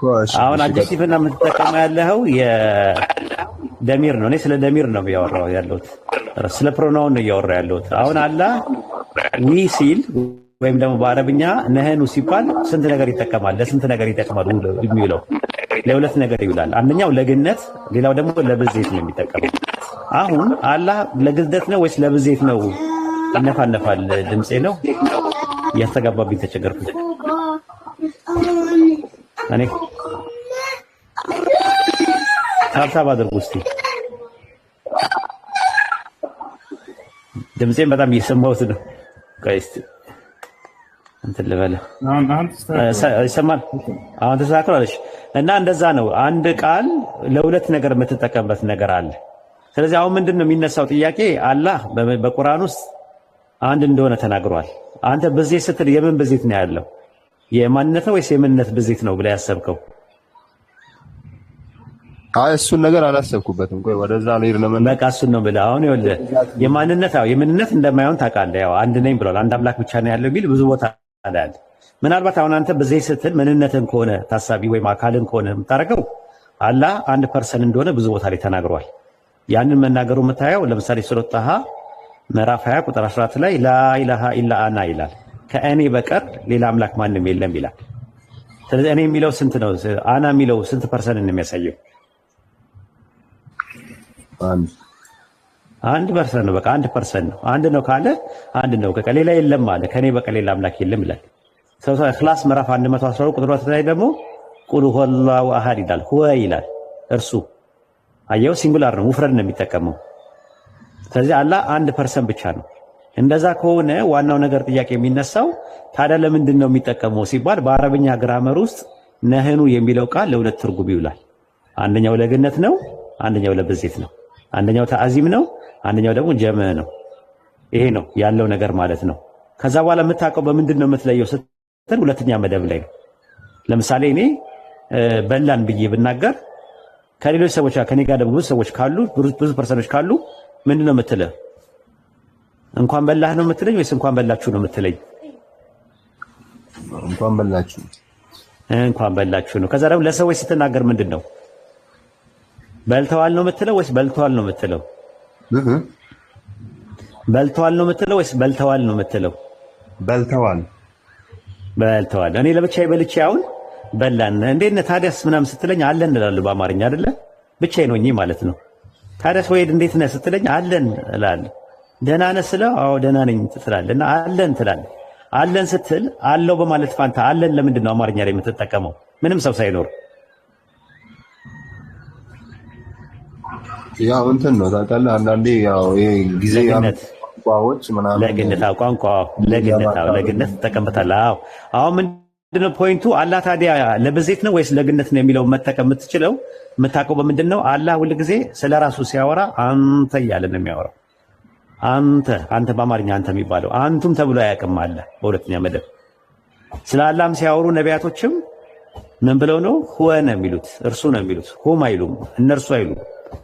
ስለዚህ አላህ ጋር ከአንድ በላይ የሆነ መልቲፕል ፐርሰን እንደሌለ የምታውቀው እነርሱ ተብሎ ተጠርቶ አያውቅም፣ እናንተ ተብሎ ተጠርቶ አያውቅም። በዛ ማወቅ ይቻላል ማለት ነው። ግራማቲካሊ ስትመለከተው ማለት በሀገራችን ሩቅ ሳትሄድ ታላቅ ሰዎችን ስታገኝ እርሶ እያልከ ነው የምታወራው። ከዛ በኋላ ደግሞ በሶስተኛ መደብ ደግሞ ስለሌላ ሰው ስታወራ እሳቸው እያልከ ነው የምታወራው። ስለዚህ አሁን ምንን ነው የሚያመለክተው ሲባል አክብሮትን ነው። ያ ማለት አንተና እርሱ የምትለው አነጋገር ማዋረድ ነው ማለት አይደለም። ትርጉሙ ማላቅን ነው የሚያሳየው። ምናልባት ሐሳብን አግኝቼ ከሆነ ከዛ በኋላ ኡስታዝ እንዳለው ወደ ባይብል ውስጥ ደግሞ እንገባለን ማለት ነው። ምናልባት እንትን ካለ ባይብል ውስጥም እንደዚህ አይነት የሚጠቀሙ ሰዎች አሉ። ኢቨን ማለት ነው ግራም ልክ ነው። አሁን በቋንቋ ደረጃ የምትሄድ ከሆነ እኮ ትክክል ነው። የኔ ጥያቄ ግን በቋንቋ ደረጃ አይደለም የምጠይቀው። በቁርአን እኮ ማስረጃ ነው የሰጠው። ከቁርአን ነው የሰጠው። የቁርአን ማስረጃ ምንድን ነው የሰጠው? ቁርአን ራሱ የወረደው በምንድን ነው ይላል? በምን አረብኛ ነው የወረደው ይላል? በአረብኛ። በምን ቋንቋ ነው የወረደው ይላል? በአረብኛ ግራመር ነው የወረደው። ስለዚህ አላህ ያንን አረብኛውን ግራመር ተጠቅሞ ነው እኛን ኮሚኒኬት ያደረገን ማለት ነው። አረብኛ ቋንቋ ተጠቅሞ ኮሚኒኬት ካደረገን በአረብኛ ላይ በመጀመሪያ መደብ ላይ አና የነበረው ነህኑ ተብሎ ሲቀየር ለሁለት ነገር ጥቅም ላይ ይውላል። አንደኛው ተአዚም ይባላል፣ አንደኛው ደግሞ ጀምዕ ይባላል። አንደኛው ግነት ይባላል፣ አንደኛው ደግሞ በዜት ይባላል። ይሄ ነው ያለው ትምህርታችን ማለት ነው። ሊንጉስቲካል አፕሮች ነው የተጠቀምነው። ተፍሲር አልተጠቀምንም። ተፍሲር ሂስቶሪካል አፕሮች ነው።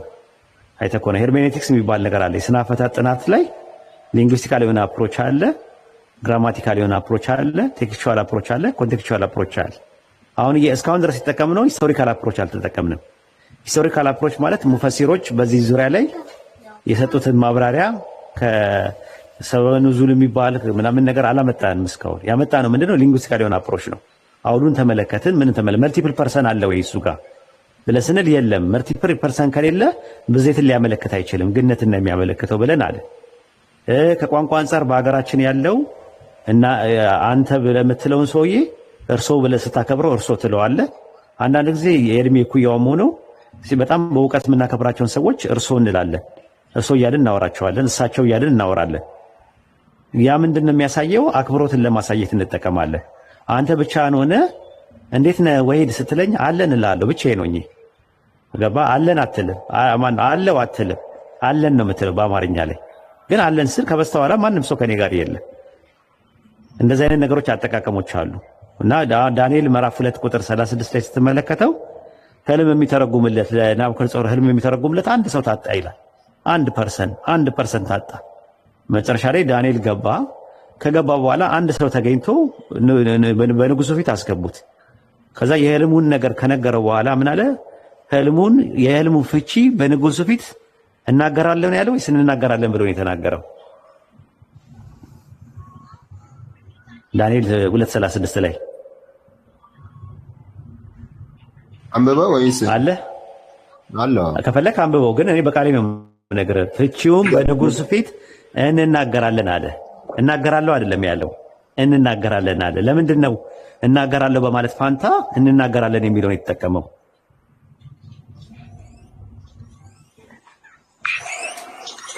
ብቻውን ነው የገባው። መጽሐፉን ክፍል አላነበብኩም። ዳንኤል 2:36 ያዘው። አንብበው ነው ያዝ። እንትን ቢሆን እዛ አካባቢ ያሉት ሌላ ህልም ፈቺዎች ቢኖሩ ከሱ ጋር የለም። ታጣ ነው። ስለታጣ አንድ ሰው ብቻ ተገኘ ነው የሚለው። ብልጣሶር ስሙላ አወጡለት። ህልም የሚተረጉምለት ከባቢሎን የህልም ተርጓሚዎች ተፈለገ፣ አልተገኘም። እና በኋላ ላይ ግን በዛ በግዛት ውስጥ አንድ ሰው ተገኘ አለ። አንድ ፐርሰን ማለት ነው። አንድ አካል ብቻ ነው የተገኘው። ከዛ አስገቡት። ከዛ በኋላ ካዳመጠ በኋላ ምን አለ? ፍቺውን ለንጉሱ እንናገራለን አለ። እናገራለሁ አይደለም ያለው፣ እንናገራለን አለ። እንናገራለን ማለቱ ብዜትን ነው የሚያሳየው ወይስ እንትንን ነው የሚያሳየው? ብዜትን ነው የሚያሳየው እሱ ብዙ መሆኑን ነው ወይስ ግነትን ነው የሚያሳየው? የትኛውን ነው የሚያሳየው? ያው ብቻው ከተናገረ ግነትን ነው። አንድ ጨምርልና ወደ ኡስታዝ እሄዳለሁ። የኦሪት ዘፍጥረት ምዕራፍ 21 ቁጥር 7 ላይ ሳራ አንድ ልጅ ወልዳ ነበረ። ልጇ ስሙ ማን ነው? ስሙ ማን ይባላል ታውቀዋለህ? አንድ ልጅ ነው ያላት። ይስሐቅ። ስለ ይስሐቅ ሲያወራ ምን ያለ? ሳራ ልጆችን እንደምታጠባ ለአብርሃም ማን በነገረዋል? የምታጠባው ልጅ አንድ ልጅ ነው። እያጠባች ስታጠባ ለምንድን ነው ልጆችን የተባለው? ለምን ይስሐቅን ልጅ በሚለው ፋንታ ልጆች የሚለውን ለምን ተጠቀመ ባይብል? የምታጠባው ልጅ ማለት ነው። ይሄ ነገር እንትን ነው። ያው ብዙ አላነበብኩም፣ አልጠየኩም።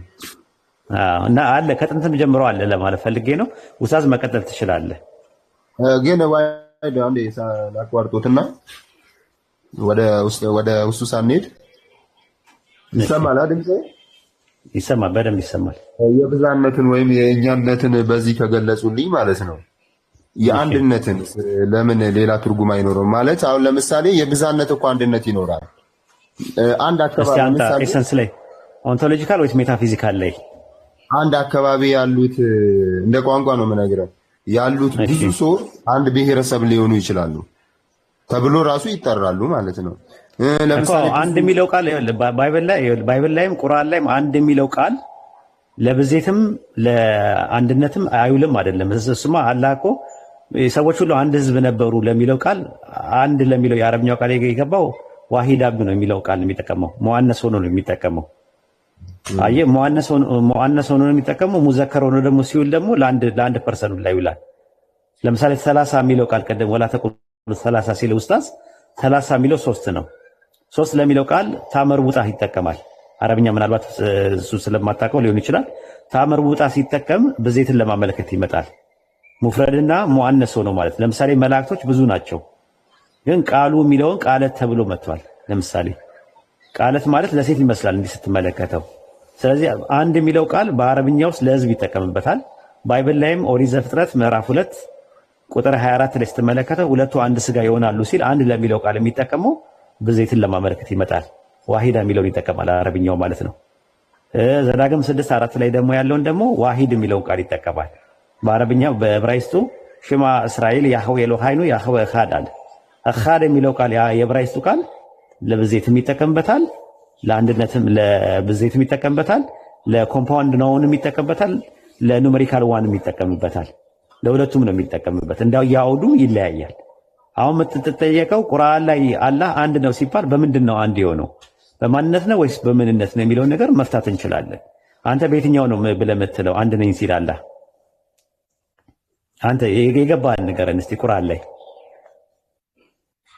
አልገባኝም እኮ ለዛ ነው የጠየቁት እኮ ግራ ገብቶኝ እኮ አንድ ነው። አሁን ለምሳሌ ኤግዛምፕል ለምሳሌ በምንነቱ ነው በአካል ነው ብለህ በፍጹም አልችልም። ቁርአን ላይ በአካል አንድ መሆኑን ስላልገለጸ እሱን ነገር ለነገር እኮ እሱና እሱን ነው። አሁን በምንነት ችግር የለብን። በምንነት አንድ እንደሆነ ተረድተሃል። አላህ አንድ ነው ብለሃል። በምንነቱ ነው አንድ እኮ ነው። በምንነቱ ነው አንድ እኮ በሱ ተረድተሃል። ችግር የለም። እሱን ከተረዳኝ ወደዛው መሄድ እንድችል ነው። እንዳትመለስ አንድ የተባለው ራሱ በምንነቱ ነው። አሁን እኮ ይኸው በቃ ችግር የለም። ወንደርፉል በጣም አሪፍ ነገር ነው። በቃ የነገርከኝ። አሁን ወደ ምን እንመጣለን? በምንነት አንድ እንደሆነ ችግር የለብኝም አልክ። አሁን በማንነት አንድ እንደሆነ ማስረጃ ልስጣ እኔ። እስኪ ምንነትና ማንነትን እስኪ ገለጽ አድርጉልኝ። አንዳንዴ ምንነት ማለት አንተ ምንድን ነህ? አሁን ለምሳሌ እኔ ሰው ነኝ። ሰው ምንነትህ ነው። አየህ መሰረትህ ነው። ማንነት ደግሞ ማለት መገለጫ ነው። አንተ ማን ነህ? እኔ መልሱልኝ ነኝ። እኔ ማን ነኝ? ዋሂድ ኡስታዝ። እኔ የሚለው ነገር እኔ የሚለው ምንን ታሳቢና ዋቢ ያደረገ ነው? እኔ የሚለው ምንን ታሳቢና ዋቢ ያደረገ ነው? ማንነትን ነው ወይስ ምንነትን ነው? ማንነትንና ምንነትን ነው። አይ ምንነትንማ አይሆንማ። አንተ ምንድነህ ስልህ ሰው ነኝ ነው ያልከው። ለምን ሰው የሚለው ይጠቀም? አዎ ማንነት ስልህ ደግሞ እኔ መለሰ ነኝ ስትል እኔ የምትለዋ ማንን ነው ተከታ የመጣችው? እኔ የሚለው መልሱልኝ። መለሰን ተከታ መለሰ ደግሞ ማንነት ነው ወይስ ምንነት ነው? ማንነት ነው። አሁን ገባ። አሁን ሱረቱ ጣሃ ምዕራፍ 20 ቁጥር 14 ላይ እኔ አላህ ነኝ ከእኔ በቀር ማንም አምላክ የለም ሲል እኔ የሚለው ማንነትን ነው ወይስ ምንነትን ነው? እኔ ሲል ማንነትን ነው አይደል? አሁን እንደተነጋገረው ማለት ነው። አና የሚለው የአረብኛው ቃል አላህ ነኝ ሲልስ ምንነቱ ነው? አላህ ማለት ኢስሙል ዓለምና ኢስሙል ዛት ነው። እሱ ችግር የለውም። ማለትም ፕሮፐር ኔም ነው እሱ ራሱ ማለት ነው። ዛቱን የሚያመለክት የሆነ ግልጽ እየሆነ እንዲሄድ እየተስማማን ብንሄድ ይሻላል። አሁን ምንድነው ስትለኝ፣ አሁን ለምሳሌ የኔ ምንነት የማንነትም የምንነትም ስሙ አላህ ነው። አላህ የሚለው አይደለም አሁን ጥያቄው። አምላክ የሚለው ከሆነ ወደ ጥያቄው ሳይሆን ቆይ እስኪ ግልጽ እየሆነ ይሄድ ብዬ እኮ ነው።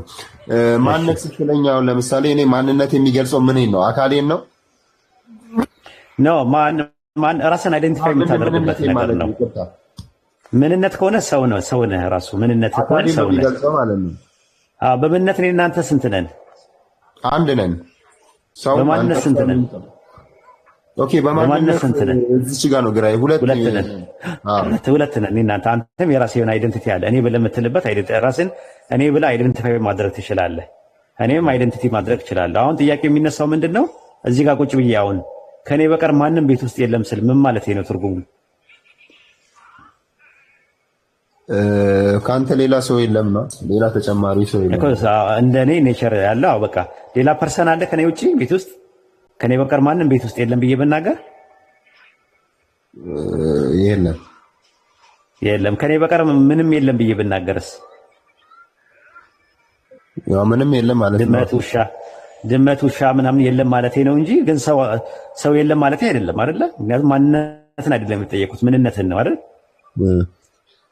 አላህ ከኔ በቀር ማንም አምላክ የለም ሲል ማንነትን ታሳቢና ዋቢ ያደረገ ስለሆነ እኔ የሚለው ማንነትን ነው ወይስ ምንነትን ነው የሚያሳየው? እዚህ ጋር እሱ ነገር ግልጽ አድርግልኝ እስኪ። እኔ የሚለው አሁን እኮ ነገር እኔ አይደንቲፋይ ነው አይደለ? አይደንቲቲ ነው አይደል? እኔ የሚለው ማንነትን ነው ወይስ ምንነትን ነው ታሳቢ የሚያደርገው? ስለ አይ ማንነትን ነው ታሳቢና ዋቢ የሚያደርገው አልከኝ። አላህ በሱረቱ ጣሃ ምዕራፍ 20 ቁጥር 14 ላይ ከኔ በቀር ማንም አምላክ የለም ሲል እኔ ብሎ ሲጠቀም አና የሚለው ቃል የሚጠቀመው ማንነትን ነው ወይስ ምንነትን ነው ብዬ ጠየቁ። የትኛውን ነው የሚጠቀመው? ማንነትን ነው። ስለዚህ ከኔ በቀር ሌላ ማንም የለም ካለ በቀር የምትለዋ ነገር አድቨርብ ወይም ደግሞ ተወሳከ ግሷ ከሱ ውጪ ሌላ ፐርሰን የሚባል ነገር አምላክነት ያለው ፐርሰን እንደሌላ አያሳይም? ያሳያል። ፐርሰን ምንድን ነው? ፐርሰን ራሱ ፕሮሶፖ ማለት ነው። እኔ የሚለው ነገር ማንነት እኮ ማንነት ከሆነ የለም እኮ እሱ ነው እኮ ማለት። ስለዚህ ከአላህ ውጪ አምላክ የሆነ ማንነት ከሌለ አላህ በማንነት ስንት ነው ማለት ነው? በማንነት አንድ ነው ማለት ነው። ግን ስለዚህ በምን ጋር ይጋጫል እኮ ኡስታዝዬ? ከምኑ ጋር? ቅድም ካስረዳኝ ምንነትና ማንነት ጋር እኮ ይጋጫል። ቅድም ምንነት ማለት ስምን ነው የሚገልጸው። ለምሳሌ እኔ ምንድን ነኝ ብለህ ስጠይቀኝ ዋሂድ ነው አልኩ። ማንነት ነው እኮ ማንነት ነው እሱ ያልከኝ እኮ መለስ ትረሳለህ እንዴ አንተ ደግሞ እኮ ማንነት ነው። አሁንም ማንነት እኮ ነው አሁን ስለምናወራውም እኔ የሚለው ማንነትን ታሳቢና ዋቢ ያደረግነው ብለን ዘግተን መጣን። አሁን ወደ ነጥቡ ስንመጣ ከነጥቡ ደግሞ መውጣት የለብም። ሱረቱ ጣሃ ምዕራፍ 20 ቁጥር 14 ላይ ከኔ በቀር ሌላ አምላክ የለም ሲል ማንም የለም ካለ እኔ የሚለው ማንነትን ታሳቢና ዋቢ ያደረገ ከሆነ ከሱ ውጪ አምላክ የሆነ እኔ የሚል ማንነት አለ እንደ ቁርአኑ? የለም። ስለዚህ አሁን ምንድነው አላህ በማንነት ስንት ነው ማለት ነው? አንድ ነው። ወንደርፉል ጎበዝ። ሌላ ልጨምርልህ አንድ ሱረቱል ኢኽላስ ምዕራፍ 112 ቁጥር 2 ላይ ቁል ሁወላሁ አሐድ ይላል። በል እርሱ አላህ አንድ ነው ይላል። አሁን ሁለት ነገር ትመለከታለህ። ሁወ ማለት ሙፍረድ ነው ወይስ ጀም ነው? ነጠላ ነው ወይስ ብዜትን ነው የሚያመለክተው? ምን ማለት ሁወ እርሱ ማለት በል እርሱ አላህ አንድ ነው ይላል አይደል? እርሱ ሲል ነጠላ ነው የሚያመለክተው። ነጠላ ነው የሚያመለክተው። ስለዚህ ያ ነጠላ አገኘ። ደግሞ አሃድ የሚለው ቃል በቁርአን ውስጥ የሚመጣው ለፐርሰን ነው የሚመጣው፣ ለአንድ ፐርሰን ነው የምትጠቀምበት። ዋሂድ ምናልባት ልትጠቀም ትችላለህ። ለኮምፓውንድም ይጠቀማል፣ ለኑሜሪካል ዋንም ይጠቀማል። ቁርአን ላይ ለምሳሌ ህዝቦችን ኡማን ሲያመለክት እንዳልኩ ሙአነስ በሆነ ነገር መጥቷል፣ ዋሂዳ በሚል ነገር መጥቷል። አሁን ፖይንት ያለው ነገር ምንድነው? እዚህ ጋር ሲጠቀም ግን አሃድ የሚለውን ቃል ነው የሚጠቀመው። መጨረሻ ላይ ወለም የኩን ለሁ ኩፉወን አሃድ ይላል። ዜር ኢዝ ኖ ላይክ አንቱ ሂም፣ አንድ እንኳን የለም አለ። አንድ ፐርሰን እንኳን እሱን የሚመስል ነገር የለም። ዘሴም ኔቸር ያለው ከሱ ጋር ቢጤ አምሳያ ተፎካካሪ ወደር እንኳን የለውም እሱን የሚመስል። በምን ደረጃ? በፐርሰን ደረጃ ማለት ነው። ፐርሰን የሆነ የእሱን አምላክነት የሚጋራው የእሱን አምላክነት የሚቋደስ ሌላ ማንነት የለም እያለ ነው ያለው። እና ቁርአን ላይ በስትሪክት ሞኖቲዝም ነው ያለው። ስትሪክት ሞኖቲዝም ነው የምነግር ነገር ማለት ነው። ስትሪክት ሞኖቲዝም መኖሩ የምታውቀው በጣም አጥብቆ የሚሰራው አላህ አንድ ነው የሚለውን ነገር በአምላክነቱ በፈጣሪነቱ በስሞችና በባህሪያቱ ላይ በጣም ተጠንቅቆ ያለ ፋይናል ሬቪሌሽን ነው ራሱ የመጨረሻ ግልጠተ መለኮትም ስለሆነ በጣም ተጠንቅቆ ያለ ነገር ነው እስልምና ላይ። ይህን ነገር ደግሞ የምታየው በመለኮታዊ ቅሪት በእናንተ መጽሐፍም ቁርአን ላይ በሱረቱል አሊ ኢምራን ምዕራፍ 3 ቁጥር 4 ላይ እናንተ የመጽሐፉ ሰዎች ወይ በእኛና በእናንተ የጋራ ወደሆነው ቃል ነው አለ። ሱረቱል አንከቡት ምዕራፍ 29 ቁጥር 46 ላይ ደግሞ ይላል የመጽሐፉን ሰዎች መልካም በሆነ ክርክር እንጂ አትከራከራቸዋል፣ እነዛ የበደሉ ሲቀሩዋል። ነገር ግን ምን በላቸዋል? አምላካችሁ አንድ አምላክ ነው፣ እኛ ደግሞ ለእርሱ ታዛዦች ነን በሏል። የእናንተም አምላክ እኛንም አምላክ የፈጠረን አንድ አምላክ ብቻ ነው በላቸዋል። አምላካችሁ አንድ አምላክ ብቻ ነው፣ ወደ እኔ የሚወርድልኝ ራእይ ነው ብሎ ነው ረሱል ሰለላሁ ዐለይሂ ወሰለም እንዲናገሩ አላህ የነገራቸው ማለት ነው። ያንን የእናንተ መጽሐፍ ላይ በመለኮታዊ ቅሪት ላይ ስትመለከተው አንድ የሚለው ቃል ባይብል ላይ አለ። አንድ የሚለው ደግሞ በማንነት ነው። በእናንተ መጽሐፍም ኦሪት ዘዳግም ምዕራፍ 6 ቁጥር 4፣ መጽሐፈ ኢዮብ ምዕራፍ 31 ቁጥር 15፣ ትንቢተ ሚልክያስ ምዕራፍ 2 10 እና ዘካርያስ 19 ላይ ብሉይ ኪዳን ላይ 4 ቦታ ላይ አንድ እንደሆነ ተነግሯል። ወደ አዲስ ኪዳንም ስትመጣ ማርቆስ ምዕራፍ 10 ቁጥር 18 ላይ፣ ማርቆስ 12 29 ላይ፣ አንደኛ ቆሮንቶስ 8 4 ላይ፣ አንደኛ ቆሮንቶስ 8 6 ላይ፣ እንደገና በተመሳሳይ ደግሞ ኤፌሶን 4 6 ላይ፣ የያዕቆብ ምዕራፍ 2 ቁጥር 19 ወደ 16 ጥቅሶች ላይ አምላክ አንድ ነው ይላል። ያ አንድ አምላክ የሚለው ደግሞ ኢየሱስን የላከው በእናንተ አብ የሚባለው አንድ አምላክ ተብሏል ማለት ነው። ከዛ አንጻር ነው። እስካሁን ማንነትን ምንነትን አየ ነው እንዴ? አንተ ደግሞ ምንነት ላይማ አንድ ነው ብለህ ቅድም ዘግታ አይደል የመጣው ወደዚህ እንዳትመጣ። አይ ማንነት ላይ ነው ቅድም አንተ ደግሞ ታበዛለህ። እሺ አንተ መለስዬ ደግሞ በምንነት ጭቅጭቅ እኮ እናንተ ጋር የለም እኮ መጀመሪያም ዘግተን የመጣ ነው። በምንነት ብዙ እኮ አለማ ብዙ አምላክ አለ ልትል እኮ ነው። ብዙ አምላክማ እንደሌለ አንተም ታውቃለህ። ቁርአንም እንደዚህ አይነት ትምህርት እንደሌለው ታውቃለህ። እናንተ እኮ እየተከራከራችሁ ያሉት እኛና እናንተን የለየን በምንነት አንድ ነው ወይስ ሶስት ነው አይደለም እኮ። በምንነት አንድ ነው ብላችሁ ነው እናንተም እኮ የምታምኑት በኤሰንስ ኦንቶሎጂካል ማለት ነው። ችግሩ ምንድነው? እናንተ ሜታፊዚካሊ ሶስት ነው ብላችሁ ታምናላችሁ። እንዘ አሐዱ ሰለስቱ ወንዘ ሰለስቱ አሐዱ ይሴልሱ በአካላት ወይ ተዋሕዱ በመለኮት በአንድ ሲሆን ሶስት ነው፣ ሶስት ሲሆን አንድ ነው። በስም በአካል በግብር ሶስት ነው፣ በመለኮት በአገዛዝ ዓለም በመፍጠር ደግሞ አንድ ነው ብላችሁ ነው የምታምኑት። ያን ያለያየን አንድ ነው የምትለው ነገር የጋራችን ናቸው ብሎ ነው ያስቀመጠው ቁርአን ላይ ሱረቱል አሊ ኢምራን ምዕራፍ 3 ቁጥር 64 ላይ ማለት ነው። እናንተ የመጽሐፉ ሰዎች ሆይ በእኛና በእናንተ የጋራ የሆነው ቃል ነው አለ። አንድ ነው የሚለው የጋራ ቃል ነው። ግን እናንተ ምን አደረጋችሁ? ሶስት ነው ብላችሁ አላችሁ። አንድም ነው ሶስትም ነው አላችሁ። እናንተ በእንግሊዝኛ ትራዩን ጋር ነው የምትሉት። አንድም ሶስትም የሆነ አምላክ ብላችሁ ነው የምታምኑት። ለምሳሌ እኔ አንተና ኡስታዝ ኡሱ ስንት ሰዎች ነን? ሶስት ሰዎች ነን። ለምንድን ነው ሶስት ሰዎች የሆነው? ምንነታችን ስለሚለያየ ነው። እና በምንነትማ አንድ ነን እኮ አንተም ሰው ነህ እኔም ሰው ነኝ። በማንነታችን ማለት እኮ ነው። ማንነታችን ስለተለያየ ማለት ነው። ስለዚህ ማንነታችን ስንት ሰው አድርጎናል? ስንት ሰው አድርጎናል? ማንነታችን ሶስታችንን ሶስት። ኦኬ። ስለዚህ አሁን ከፍጥረት በላይ ያለው ከሰማያት በላይ ያለው ስንት አምላክ አለ? አንድ አምላክ አለ። እርግጠኛ ነህ? ወንደርፉል።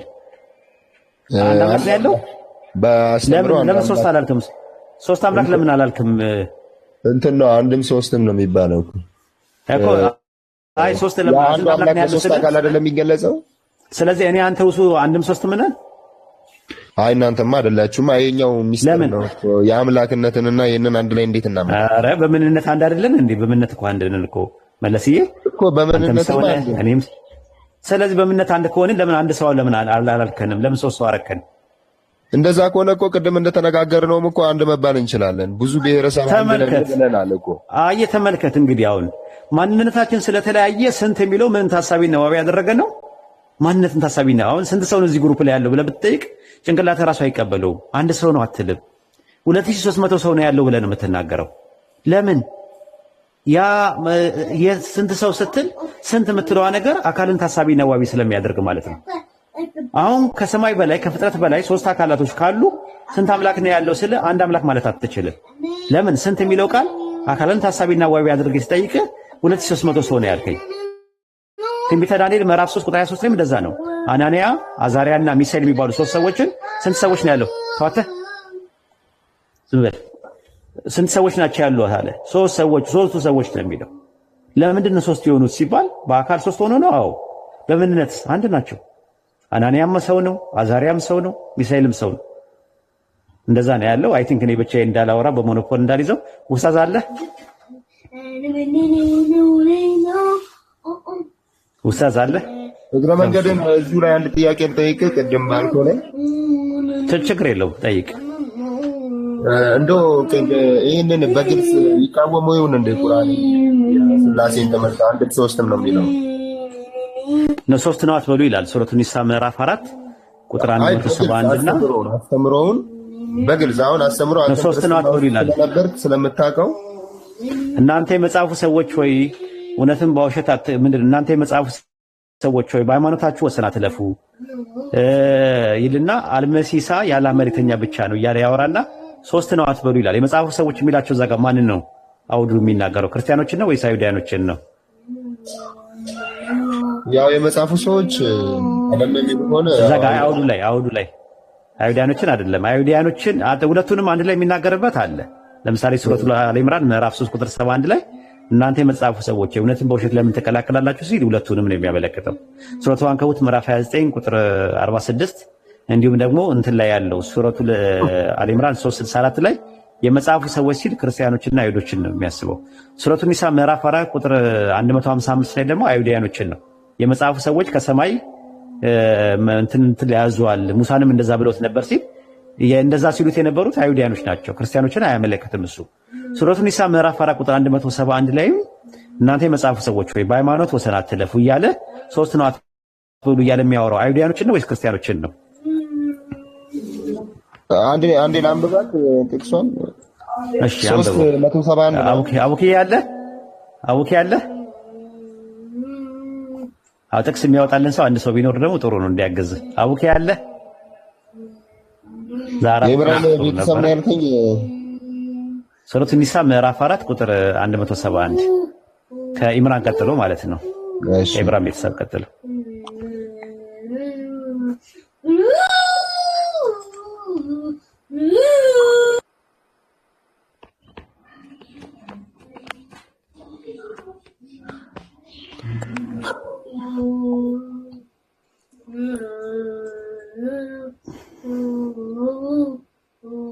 እናንተ የመጽሐፍ ሰዎች በሃይማኖታችሁ ወሰን አትለፉ።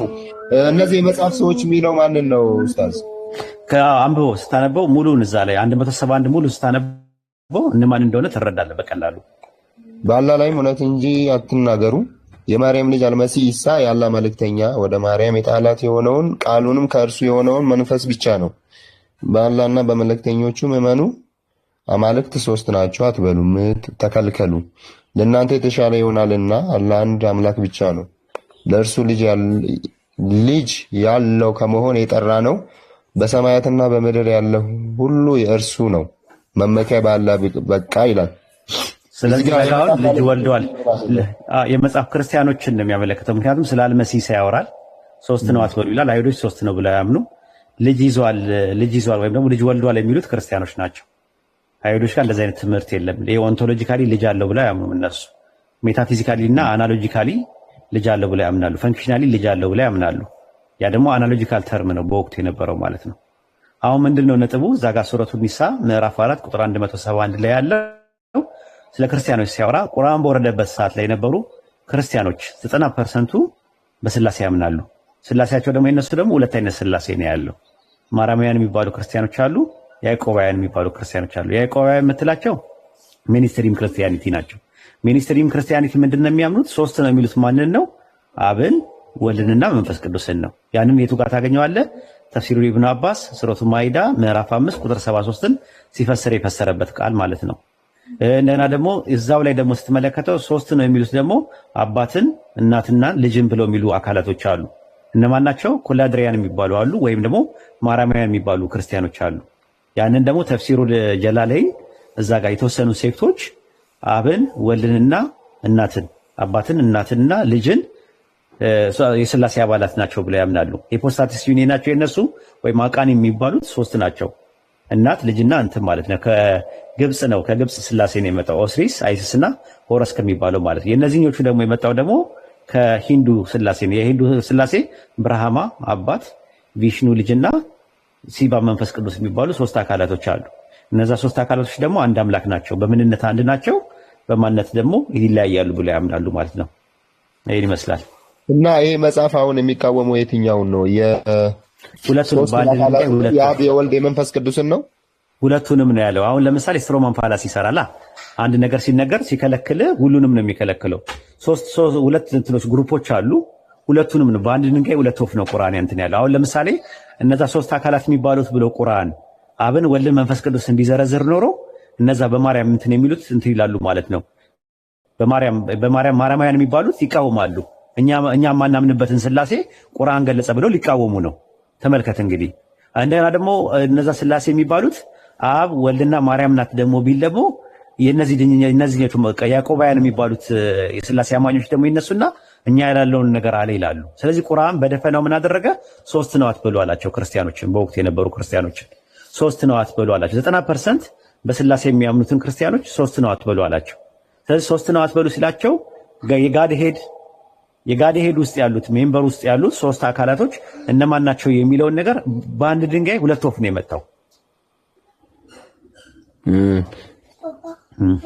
ሶስት አትበሉ የሚለው ራሱ በምንድን ነው? አሁን እኮ በማንነት በአካልም ይሁን በምንም በመለኮትም ይሁን ስላልገለጸው 30 የሚለው ቃል አካልና ታሳቢው ነዋዩ የሚያደርገው 30 የሚለው ቃል ታምጣ ሆኖ ነው የመጣው።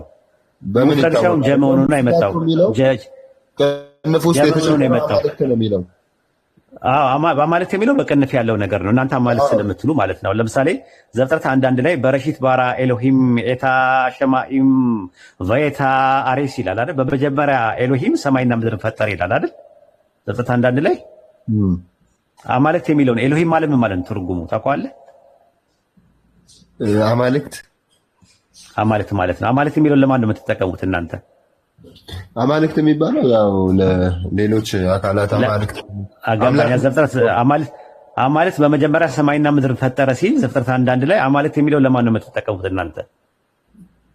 ያው እኔ እዛ ላይ አልከራከርም። አማርኛው ላይ እግዚአብሔር በመጀመሪያ ሰማይና ምድርን ፈጠረ ነው። አይ እሱማ በአማርኛው ነው ያስቀመጠው። በዕብራይስጡ ግን ኤሎሂም የሚለውን ቃል ለስላሴ ነው የምንጠቀመው ብላችሁ ለስላሴ ማስረጃ አድርጋችሁ አትጠቀሙም እናንተ በትምህርታችሁ ውስጥ? አይ እኔ እሱን አልከራከርም። ያው እንትኑን ስለማላውቅ ነው። አይ በትምህርታችሁ ውስጥ የለም እኮ ነው። አሁን ዘፍጥረት 1:1 ላይ ኤሎሂም በመጀመሪያ ሰማይና ምድርን ፈጠረ ሲል ኤሎሂም ማለት አማልክት ማለት ከሆነ ትርጉሙ አማልክት የሚለውን ቃል ለሶስቱ አካላት ትጠቀሙበታላችሁ ወይስ አትጠቀሙበትም? ይሄ ነው ጥያቄው በትምህርታችሁ ላይ። ትክክለኛው ትርጉም ከሆነ ልንጠቀመው እንችላለን። ግን ምን መሰለህ ሌላ እኮ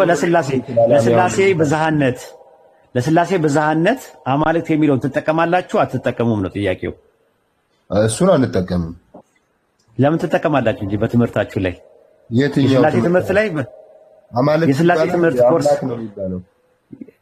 አይ የስላሴ አምላክ ነው የሚባለው አውቃለሁ። ግን ስላሴ ላይ ኤሎሂም የሚለው ቃል አማልክት ነው። አማልክት የሚለው ደግሞ የሚያሳየው ለአብ ለወልድ ለመንፈስ ቅዱስ ነው። አብ ወልድ መንፈስ ቅዱስን ሶስቱን አካላት ነው አማልክት እያለ የሚጠራው ባይብል እያላችሁ የስላሴ ትምህርት ላይ አታስተምሩም እንዴ? ምን ተስነት እንግዲህ አልሰማሁም። ኡስታዝ ሶኬት እንደሰማሁ ወይ አንተ ደግሞ ወይ አንተ አልሰማውማ ማስረጃ መሆን አይችልም እኮ በጠይቀና አይደል? ስለዚህ ቁርአን አሁን እኔ እኮ የጠየቅኩ ምንድነው እኔ አሁን በመጽሐፍ ነው የመጣሁልህ። ሱረቱ ኒሳ ምዕራፍ 4 ቁጥር 171 ላይ አማልክት የሚለው በቅንፍ ውስጥ ነው ያለው። እንግሊዝኛው ላይ የለም። ለስላሴ የለማ ብራዘር አለ ነው የምልህ እኮ ስላለማ ነው አማርኛ ተርጓሚዎች እዛ ያስቀመጡት በቅንፍ ለምንድን ነው የተቀመጠው? እሺ ምን ተስኖትዬ እዚህ ቁርአኑ ላይ ነው በቅንፍ ለምን ተቀመጠ? አረብኛው ላይ የለም፣ እንግሊዝኛውም ላይ የለም። ለምን በቅንፍ አስቀመጡት የአማርኛ ተርጓሚዎቹ? አይ ጠይቄ ነበር ይሄንንማ የተመለሰልኝ እንግዲህ ያው የሙፈሲሮች አመለካከት ተብሎ ነው የተመለሰልኝ። አይ ተርጓሱ ተርጂም ነው። ተፍሲርና ተርጂም ደግሞ ይለያያል። ምን ተስኖትዬ ተርጂም ሌላ ነገር ነው፣ ተፍሲር ሌላ ነገር ነው። ስለ ተፍሲር አይደለም ተርጂም ነው። ይሄ እኮ ተርጂም ነው፣ ተፍሲር አይደለም እኮ። በአማርኛ በእንግሊዝኛ በተለያየ ቋንቋ በፈረንሳይኛ የምታገኘው ነገር ተርጂም ነው፣ ተፍሲር አይደለም። ስለ ተፍሲር አይደለም እኔ የጠየቅኩት ጥያቄ። ተርጂሙ ላይ ሲተረጉሙት ሱረቱ ኒሳ ምዕራፍ 4 ቁጥር 171 ላይ ሲተረጉሙት ምን ብለው ነው የተረጎሙት? ለምንድን ነው አማልክት የሚለውን በቅንፍ ያስቀመጡበት ተርጓሚዎቹ? ትራንስሌሽን እያወራው ያለው እኮ ለዛ ነው። የአማርኛ ተርጓሚዎቹ እናንተ እንደዛ ብላችሁ ስለምትቀበሉ ነው። ትምህርታችሁ ላይ ቴዎሎጂያችሁ ላይ ዘፍጥረት ላይ ብሉይ ኪዳን ላይ ስለ ስላሴ የሚያወሩ ጥቅሶች ተብለው ቁጥር 1 መጀመሪያ የሚጀምረው ዘፍጥረት 1:1 ነው። ከዛ ዘፍጥረት 2:16 ዘፍጥረት 1:26 ከዛ ዘፍጥረት 2:18 3:22 11:6 18:1 ዘዳግም 6:4 ምናምን እየተባለ ወደ 10 ነው 12 ጥቅሶች ትጠቅሳላችሁ ብሉይ ኪዳን ላይ ስላሴን ያሳያል ብላችሁ። በጣም ከምትወዱት የስላሴ ትምህርትና ጥቅሳ መካከል የመጀመሪያው ኦሪት ዘፍጥረት 1:1 ላይ ያለው ነው። ዘፍጥረት 1:1 ላይ በመጀመሪያ ኤሎሂም ሰማይና ምድርን ፈጠረ ሲባል ኤሎሂም የሚለው ቃል አማልክት የሚለው ስላሴን ያሳያል። ባራ የሚለው ነገር ቃል ወይም ደግሞ ፈጠረ የሚለው ቃል ደግሞ አንድነታቸውን ያሳያል። አንድነትና ሶስትነትን ያሳያል ብላችሁ ከምታስተምሩ ትምህርት በቴዎሎጂ ደረጃ መካከል የመጀመሪያውና ግንባር ቀደሙ ዘፍጥረት 1:1 ነው። ስለዚህ ከዚህ አንጻር እናንተ ሶስት ነው አትበሉ ሲል አማልክት ሶስት ነው አትበሉ ሲል አማልክት የምትሉት አብን ወልድን መንፈስ ቅዱስን ሶስት ነው አትበሉት፣ አላህ አንድ አምላክ ብቻ ነው እያለ ነው ያለው። በሱረቱ ማይዳ ምዕራፍ 5 ቁጥር 73 ላይ ደግሞ አላህ የሶስት ሶስተኛ ነው ያሉ ካዶ አለ። ከሶስቱ አንዱ ነው ያሉ ዋን ኦፍ ስሪ ብሎ ከሶስቱ አንዱ ነው። ወይም ደግሞ በጋዴድ ውስጥ ያለው አንድ ተብሎ የሚባለው ኢየሱስን የላከው ዘፋዘር የሚባለው ብላችሁ እናንተ የምትሉት በእኛ አላህ ብለን የምንለው አላህን ከሶስቱ አንዱ ሳይሆን አንድ አምላክ ብቻ ነው፣ እሱ ነው አንድ አምላክ እንጂ እሱ ከነዚህ ከሶስቱ አባላቶች ውስጥ አንደኛው አባል አይደለም እያለ ነው ቁርአን እየተናገረ ያለው። ግልጽ ነው? እሺ ግልጽ ነው። አላደክምም ዋይድ። እስኪ አንድ ችግር የለውም። አይ እኔ እንደውም ትንሽ ግራ ይገባኝ እንደዚህ አይነት የትምህርት ሰፊነት እያለ እያወቀ አምላክ ለምንድን ነው በግልጽ ስለ ማርያምም ማለት ቅድም ስለነገርከኝ ሁለት አመለካከት አለ። ባልን ገዳ ሁለቱንም ማስቀመጥ አይጠበቅበትም። እሺ አይ እኔ እንደኔ እንኳን ያው የአምላክ ቃል ስለሆነ ቢያስቀምጥ ምን ችግር አለው የሚል ሐሳብ አለኝና ደፍሮ ለምን አላስቀመጠም የሚል የአብን የወልድን የመንፈስ ቅዱስን ስማቸውንም ገልጾ ያንንም የሥላሴውን ትምህርት ተቃውሞ ለምን አላስቀመጠም የሚል ሐሳብ አለኝ እንደኔ ማለት። ለምን ያስቀምጣል? ባይብል በግልጽ ያላስቀመጠውን ነገር እኮ እናንተ አትበሉ እኮ ነው የሚለው እኮ ያላችሁት እናንተ ነው። መጽሐፉ ቢል ኖሮ በግልጽ ያስቀምጠው ነበር። መጽሐፉ ላይ እኮ ነው ችግሩ ያለው። መጽሐፉ አይደለ በእናንተ እኮ ባይብል ላይ የተበረዘ መጽሐፍ መሆኑ አለመሆኑ ብቻ አይደለም፣ ግን መጽሐፉ ላይ ያለ አይደለም። አሁን መጽሐፉ ላይ ያለውን ነገር እርማት የሰጠበት ጉዳዮች አሉ። ሱረቱ ማኢዳ ምዕራፍ 5 ቁጥር 48 ላይ ስትመለከተ የበፊቱ መጽሐፍ የሚያረጋግጥና በላዩ ላይ ደግሞ ተጠባባቂ ነው ይላል። ሙሃይሚን ነው ይላል። ሱፐርቫይዘር ነው ይለዋል። ኮሬክተር ነው ይለዋል። አራሚ ነው ይለዋል። ሙሃይሚን ማለት አራሚ ማለት ነው። ሱረቱ ኒሳ ምዕራፍ 4 ማለት ሱረቱ አሊ ኢምራን 371 ላይ እናንተ የመጽሐፉ ሰዎች ሆይ እውነትን በውሸት አትቀላቅሉ፣ እውነትን እያወቃችሁ አትደብቁ እያለ ይናገራል። እውነትን በውሸት መቀላቀል ማለት ምንድነው? ከአላህ ዘንድ ያልወረደውን ነገር ቀላቅለው ነው። በርዘት ላይ ሲሆን ወይም ተህሪፍ ላይ ሲሆን በዚህ መልኩ ያስቀምጠዋል። አሁን ግን እየተናገረ ያለው እነሱ በአፋቸው ስለሚሉት ነገር ነው። ሱረቱ ኒሳ ምዕራፍ 4 ቁጥር 171 ላይ አትበሉ ነው ወላ ተቁሉ ነው የሚለው። አትበሉ ነው ያለው። እነሱ ያሉትን ነው ያሉትን ነገሮች ደግሞ ምንድነው? ሁለቱም ሶስት ነው ብለው ይላሉ። ሁለቱም ግሩፖች ግን ሁለቱም የሚሉት ዝርዝር ያለውን ነገር አንደኛውን ቢያስቀምጥ ችግር ይፈጠራል። ለምሳሌ አብን ወልድን መንፈስ ቅዱስን ብሎ ቢያስቀምጥ ማራማያን ተነስተው ስትሮማን ፋላሲ ይሰራብን ይላሉ። ቁልሞማዊ ጸጸብን ይላሉ። ለምን? እኛ የምናምነው ስላሴ እኛ ስላሴ አብ ወልድና ማርያም ናቸው ብሎ ክርክር ይነሳል። አሁን ደግሞ እንደገና ደግሞ አብ ወልድና ማርያም ብሎ ቁርአን ቢያስቀምጥ እነዛኞቹ ደግሞ ሜንስትሪም ክርስቲያኒቲ ይነሱና አይ የስላሴ አባሎች እኮ አብ ወልድ መንፈስ ቅዱስ ናቸው። ጋዴል በገጻይ መለኮት ውስጥ ያሉ ሶስት አካላቶች እነዚህ ናቸው። ስለዚህ ስትሮማን ፋላሲ። ስለዚህ ቁርአን ምን አደረገ? ምንድነው ያደረገው? በአንድ ድንጋይ ሁለት ወፍ እንትናል ማለት መታ። ከዛ በኋላ ምን አለ እዛው ላይ አላህ አንድ አምላክ ብቻ ነው። ቅድም ውስጥ ሲነግረ ኢነማ የሚል ነገር ይጠቀማል። ኢነማ ምትል ምንድናት? አጀክቲፏ ማሰሪያ ናት። በደንብ አድርጋ ጥፍንቅ አድርጋ ነው ያዘችው። አላህ አንድ ፐርሰን ብቻ መሆኑን ለማሳየት ሶስት የሚባለው ፐርሰን ወይም ሶስት የሚባለው ጋዴል ውስጥ ሂፖስታቲስ ዩኒየን የሚባለው ነገር ወይም ደግሞ ፕሮሶፖኖቹ ሶስቱ ፕሮሶፖኖቹ ትክክል አይደሉም ብሎ ነው ያስቀመጠው። ስለዚህ በእናንተ ሶስት ፕሮሶፖን አለ አይደለ? ምን ተሰኖትዬ? አዎ ሶስት ፕሮሶፖን አለ። ስለዚህ ሶስት ፕሮሶፖኖችን መጥቶታል። በቃ አለቀ። እና ማንኛውም ሰው ሲመጣ አሁን ሶስቱ ፕሮሶፖኖች ከሌ ነው ካለ ቁርአን በአንድ ድንጋይ ሁለት ወፍ መጥቷል ማለት ነው። ሙፈሲሮቹ ደግሞ ከሌ እንደዚህ ብለው ያምናሉ፣ ከሌ እንደዚህ ብለው ያምናሉ ብሎ ሁለቱንም ግሩፖችን ደግሞ አስቀመጡልን። ቁርአን ግን በጥቅል ነው ያስቀመጠው። በጥቅል በግርድፉና በሌጣው አስቀምጦልናል። ተፍሲር ላይ ደግሞ ደርዝና ፈርጅ ባለው መልኩ ተቀምጧል ማለት ነው። ይሄን ይመስላል። አይ የሌላ ሰውን ቦታ እንዳልይዝ አመሰግናለሁ። ግን እንደ ሐሳብ ትንሽዬ ነገር ልናገርና ምን መሰለህ፣ አሁንም እኮ መናገራቸው አይቀርም እነሱ። እኔም ብሆን እናገራለሁ። ለምን እንደሆነ ታውቃለህ? ቁርአን የኛን ስላሴነት አልተቃወመም ብሎ ቢናገሩ ራሱ እኔ እንጃ ምንም እንትን አይሆነ ስህተት አለባቸው ብዬ አላስብም። ለምን ክርስቲያኖች አላ ክርስቲያኖች ብሎ እስካለ ድረስ ክርስቲያኖችን ብሎ የመጽሐፉ ሰዎች ብሎ ስፔሲፋይ አድርገው ክርስቲያኖች እስካለ ድረስ ክርስቲያኖች እንደዛማ ከሆነ እኮ እንትኖችም ይነሳሉ እኮ አንዳንድ ጊዜ ጆባዊትነቶች ይነሳሉ። እንደኛ እኮ በስላሴ አናምንም ለምንድን ነው ክርስቲያኖችን የሚቃወሙ ብሎ አንዳንዴ ይቃወማሉ። እንደ አይነት ነገር ተቃውሞም ይደርሳል ድረስ በስላሴ የማያምኑ ክፍሎች እንዴት ክርስቲያኖች ይላሉ እኮ እኛ አለን ምናምን ይላሉ። ቁርአን መምታት የሚፈልገውን ነገር መጥቷል። የመጽሐፉ ሰዎች ሲል ክርስቲያንና አይሁዶችን የሚያመለክትበት ቦታ አለ። ከዛ ክርስቲያኖችን ብቻ የሚያመለክትበት አለ። ከክርስቲያኖችም ደግሞ ስፔሲፋይ አድርጎ ስሞልስ ፓርቲክል ፊርቃዎችን የሚያሳይበት አለ። አንጃዎችም ማለት ነው። ሴክቶችና ዲኖሚኔሽን የሚባሉትን ሊያመለክት ይችላል ማለት ነው። እና በደንብ አጥና። ሌላ ጊዜ የፈለከውን ጥያቄ ሊስታውት አድርግና በወረቀት ላይ ጻፍና ናና ማንኛውም ጥያቄ እናስተናግድ። ፎሎ አድርገኝ። በነገራችን ላይ አድርጌያለሁ። ኧረ እኔ ቆይቻለሁ። በቃ ፎሎ አድርግና እንትን በለኝ። ላይቭ ስንገባ ኡስታዝ እሱን ቤት ሲሆን እኔ ቤት ከከፈትኩኝ ሌላም ቦታ ከከፈትኩኝ መማማር መነጋገር እንችላለን። የፈለከውን ጥያቄ በክርስትናም በእስልምናም ዙሪያ መጠየቅ ትችላለህ። የጥያቄ ፉንጋ የለውም። እንደ ዳገት የሚያዳገት እንደ ቁልቁለት የሚያሽቆለቁል የሚባል ጥያቄ የለውም። ጥያቄ እንደ ጥያቄነቱ ከመጣ መልስ መስጠት ግድ ይላል ማለት ነው። እህል ቅጠል አይደለም የሚባል ጥያቄ የለውም። በጨዋ ደንብ በጨዋ ስርዓት መጥተው ለሚጠይቁን ለማንኛውም ሰዎች መድረካችን ክፍት ነው። እሺ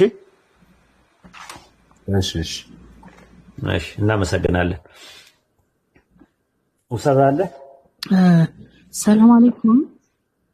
እንዴት ቆዩ? ማለት ሁሱ ሰላት ምናምን ሄዶ እንዳይሆን ለዚህ ለወገናችን ኡስታዝ ጋር ሲያወራ ለነበረው ወገናችን ወጣ ትንሽ ሐሳብ ልጨምርለት ነበር። ትንሽ ሐሳብ ልጨምርለት ነበር። አስፋት መሲ ትልቁ ላይ አርገው። ችግር የለውም ባይሰፋ ችግር የለውም ባይሰፋ ምንድን ነበረ ማለት አሁን የስላሴ አማኞችን አከሌ ግሩፕ ቢል እንኳን አይደለም እንደዚህ አከሌ ግሩፕ ሊል ቀርቶ ኢቭን በፕሮቴስታንትና በኦርቶዶክስ ስላሴ መካከል ኢቭን እንኳን ልዩነት አለ። ስለዚህ ኦርቶዶክስ፣ ፕሮቴስታንት፣ ካቶሊክ እያለ ያዕቆባውያን እንትና እያለ ሊዘረዝር ነው ማለት እኮ ነው። ያንን የሚለው አንደኛ ነገር መጽሐፉ መሰረት ቢያደርግ ኖሮ ነበረ።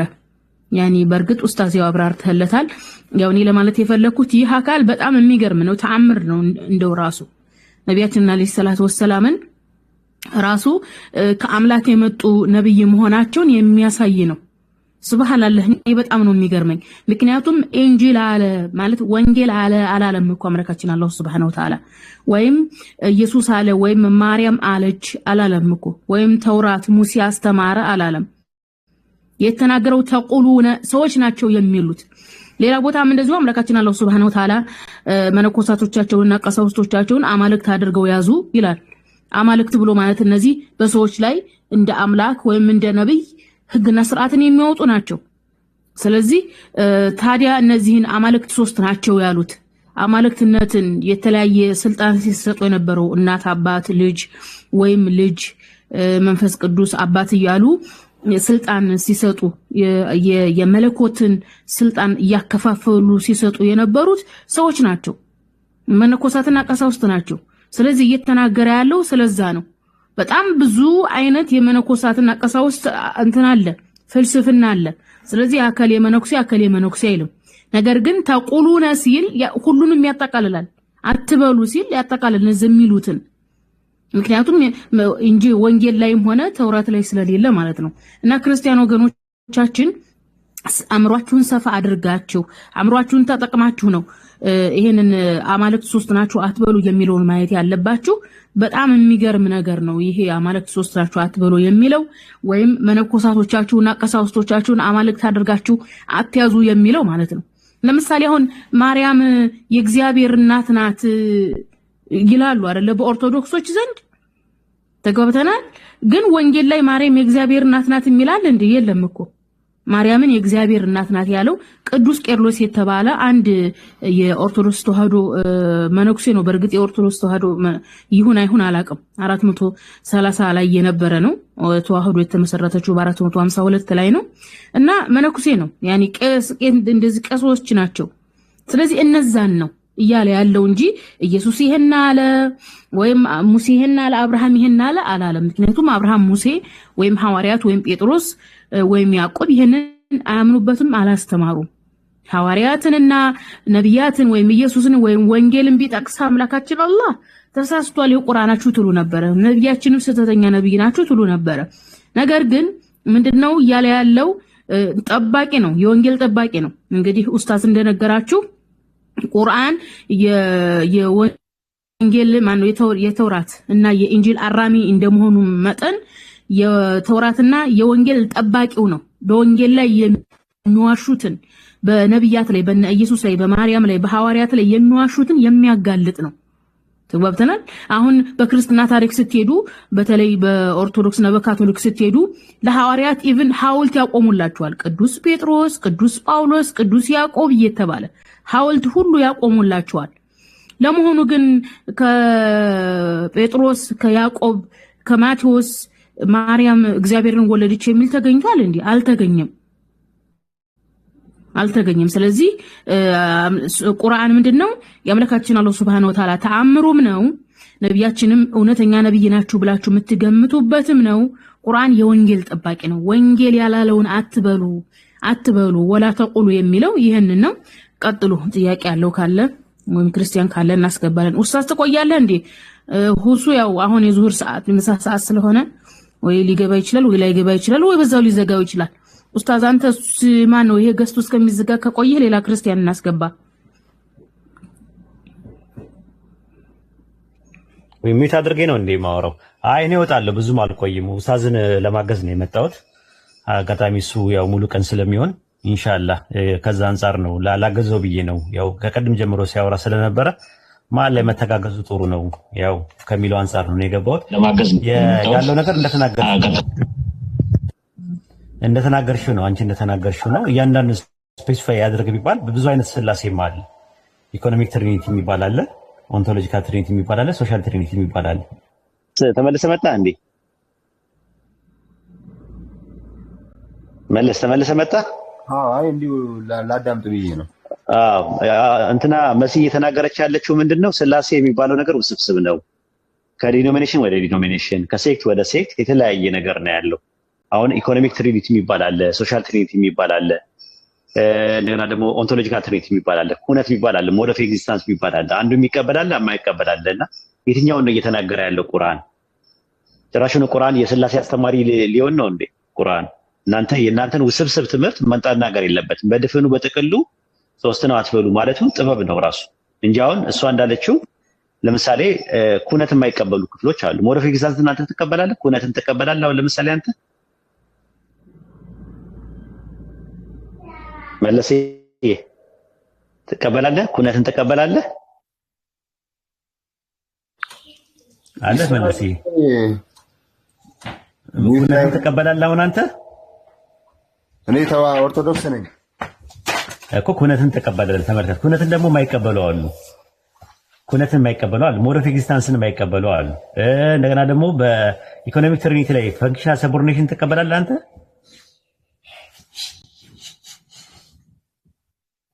ፈንክሽናል ሰቦርዲኔሽን ትቀበላለህ?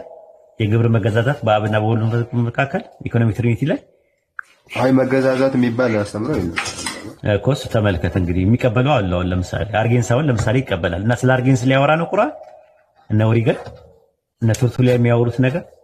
እሺ የሞናርኪያን ትሪኒቲን ትቀበላለህ? ሞናርኪያን ትሪኒቲ የሚባለውን ትቀበላለህ ማለት ነው ኡስታዝ? የቆልጴ ሞናርኪያን ዘፋዘር ማለት አንድ አምላክ አብ ነው፣ ከሱ ነው ሁለቱ የተገኙት።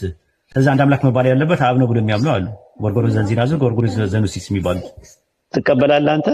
አይ እርሱን አልቀበለም እኮ። እሱን ነው እኮ የተለያየ ነው ትሪኒቲ። አሁን መሲ እንዳለችው እያንዳንዱን ነገር ቁርአን ማብራሪያ ይስጥ ከተባለ ጊዜም አይኖርም ቦታም አይኖርም እና እንደዛ ነው። ከዛ አንፃር ነው።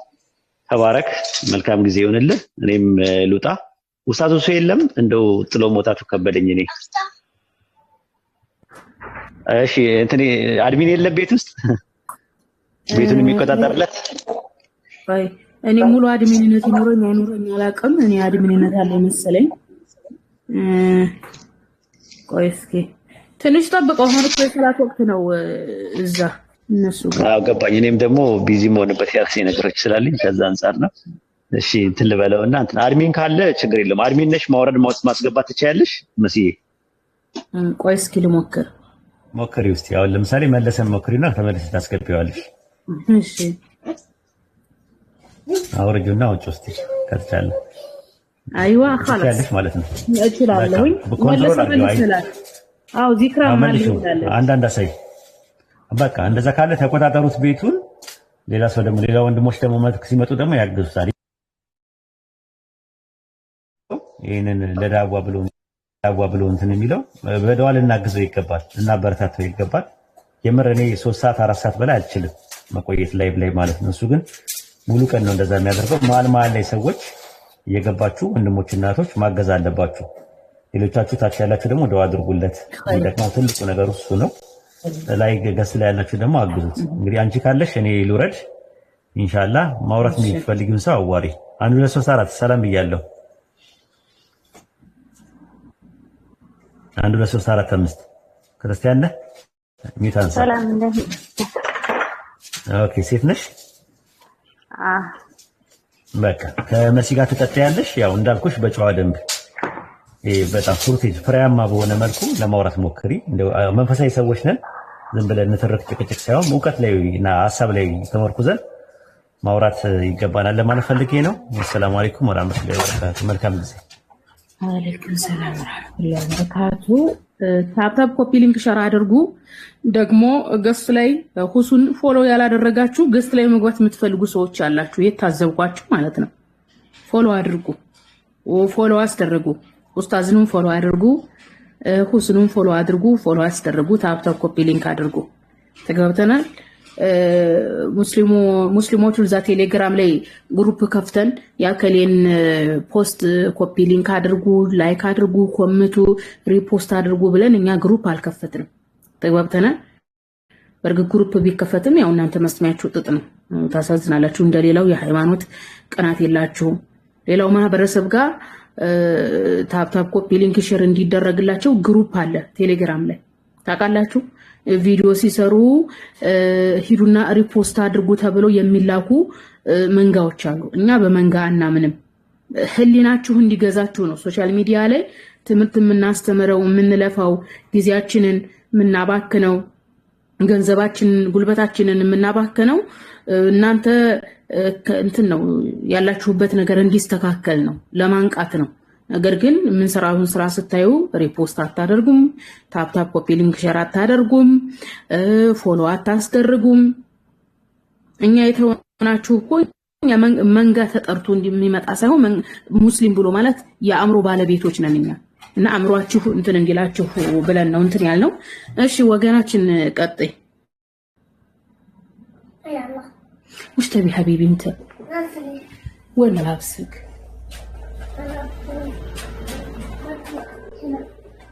هذه وسخ لازم اغسله. هذه غسله وبعدين تلبسها. طيب؟ يلا خلي روح عند ماما وتغير لك. روح وقول لها غيري لي. ما في ملابس هنا. طيب؟ يلا. وكاناتشن قدي. እሺ እናት አንድ እመጣለሁ ትንሽ በአንድ ደቂቃ ችግር የለውም ሂጂ። እሺ ያው ሁሱ ስለሌለ ፈትዋ ምናምን ጥያቄ አላችሁ አላስገባናችሁም ገስት ላይ ያላችሁ። እስኪ ወገናችን ደግሞ እስከምትመለስ እንትን እንበል። አላ አብዱል ከሪም እስኪ ላስገባው።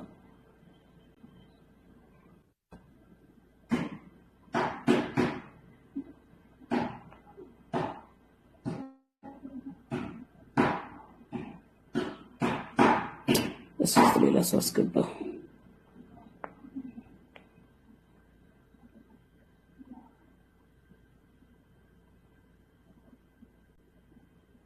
ተላብደል ከሪም የሚባል ሰውዬ ነው አስገባችሁት። እየፈለኩት ነው አላገኘሁት።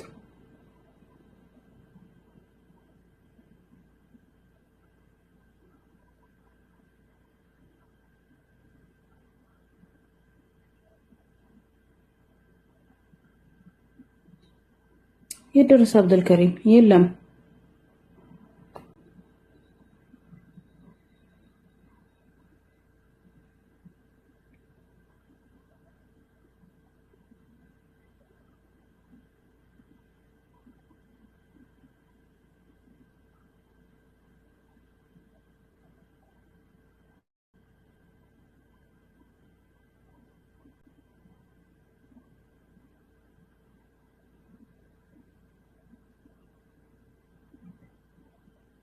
ኦኬ ታፕታፕ ኮፒ ሊንክ ሼር አድርጉ። ሂዱና ንጽጽር ላይ የሚሰሩ ልጆች አዲስ የተሰራ ቪዲዮ ካላቸው ሪፖስት አድርጉ። ቪዲዮቻችንን ሪፖስት አድርጉ። እሺ ወገናችን እስከምትመለስ ነው። አው መልካም ነገር እንጂ ኮሜንት አትጻፉ። ያው በዙ አጋጣሚ የማስተላልፈው ነገር ምንድነው ኢንሻአላህ አረፋ እየደረሰ ነው። አረፋ እየደረሰ ስለሆነ በየአካባቢያችሁ በየትኛውም ክልል ቢሆን በየአካባቢያችሁ አሉ የእርዳታ እንትኖች አሉ ማዕከሎች አሉ። የቻላችሁትን ያክል ወደዛ እርዳታ ማዕከል ጎራ በማለት ያቅማችሁን ሰጣችሁ ሰዎች ጋር ግሩፕ አድርጋችሁ ድሆች እንዲበሉ እንዲለብሱ ማድረጉ ኸይር ነው ማለት ነው። ያ ጀማ ኢንተርኔት ላይ ያለው ማህበረሰብ በጣም ጥቂት ማህበረሰብ ኢንተርኔት ላይ ያለው ማህበረሰብ መብላት መጠጣት መልበስ የሚችል ከዛም አልፎ ለኢንተርኔት የሚሆን ሳንቲም ኖሮት ኢንተርኔት ገዝቶ ያለ ነው። እዚህ ጋር ሶሻል ሚዲያ ላይ ያለ ነው። ችግርተኞች አይደለንም፣ የታወቀ ነው። ያኔ ሀብታም የናጠጥን ባንሆንም ግን የሚርበን አይደለንም፣ ሰው እጅ ላይ የወደቀን አይደለንም። ስለዚህ ምንድነው በየአካባቢው ያሉ መብላት መጠጣት የማይችሉ መልበስ የማይችሉ ችግር ውስጥ ያሉ ብዙዎች ስላሉ በአካባቢያችሁ በቀበሌያችሁ እርዳታ ማዕከል ካለ የዛ እርዳታ ማዕከል ምን ትሆናላችሁ? አባል ትሆናላችሁ። ይሄን ስላችሁ እኔ አባል ሳልሆን ቀርቼ አይደለም። እኔ ከዛሬ 6 ዓመት 7 ዓመት በፊት እንደውም ከ8 ዓመት በፊት የገባሁበት የእርዳታ እንትን አለ፣ ግሩፕ አለ። እዛ ግሩፕ ላይ በወር 60 ሪያል ነው የምከፍለው። ተግባብተናል። አንድ ሰው ራሱ ስራውን ሳይሰራ ሌላን ስሩ ማለት አይችልም። እንደ እስልምና ቆይ ልጅቱ መጣለሁ ብላ ነው ኮማቾች ልጅ 1 2 3 4 መጣለሁ ብላለች። ኦኬ እንደዛ ስለሆነ እባካችሁ መሬት ላይ የወረደ ዛሬ ጊዜ በጣም ተቸገረናል። ለመጽሐፍ መግዣ እርዳታ ስትጠየቁ ወደ ኋላ አትበሉ። ምክንያቱም ንጽጽር የሚደረገው ሶሻል ሚዲያ ላይ ብቻ አይደለም። ሰዎች በዩኒቨርሲቲ ተማሪዎች አሉ፣ የኮሌጅ ተማሪዎች አሉ፣ የሃይስኩል ተማሪዎች አሉ። እነዛ አንብበው እንዲለወጡ ምክንያቱም ያው እንግዲህ በተለይም ከፕሮቴስታንት በኩል ሶሻል ሚዲያ ላይ ያለው ላይ የሉም። እነሱ ሶሻል ሚዲያ ላይ ቲክቶክ ላይ ለውጥ እንደማያመጡ ስላወቁ መሬት ላይ ወርደዋል። መሬት ላይ ወርደው አስቤዛ ለሚፈልግ አስቤዛ፣ ብር ለሚፈልግ ብር፣ ሳይክል ለሚፈልግ ሳይክል እየሰጡ ነው እንትን የሚለው። ልጅቱን አስተናግዱ ለምትሉ ልጅቱ መጣሁ ብላ ነው ሄደችው። እኔ እኮ ግርም የሚለኝ የኢትዮጵያ ሕዝብ ነው። ሰላም አለይኩም። ወአለይኩም ሰላም። ጥያቄ መጠየቅ እችላለሁ? ምን አይነት ጥያቄ ነው ጥያቄው? አይ ቲንክ ከፈትዋ ጋር የተያዙ ይመስለኛል። ሁሱ የለም የለም? አዎ ሚውት አድርግና ጠብቀው። ኦኬ እሺ። ልጅቱ መታለች። ቆያ ጀማ እና በጣም የሚገርም ኡማቶች ማለት ነው አደምጡ። እንደ ሰለጠነው ማህበረሰብ እንግዲህ ኢንተርኔት የሰለጠነው ማህበረሰብ አካል ነው ተብሏል። ስለዚህ እንደ ሰለጠነ ማህበረሰብ ዝም ብላችሁ ለማዳመጥ ሞክሩ። ዝም ብላችሁ ለማዳመጥ ሞክሩ። በቃ ኮምት እሺ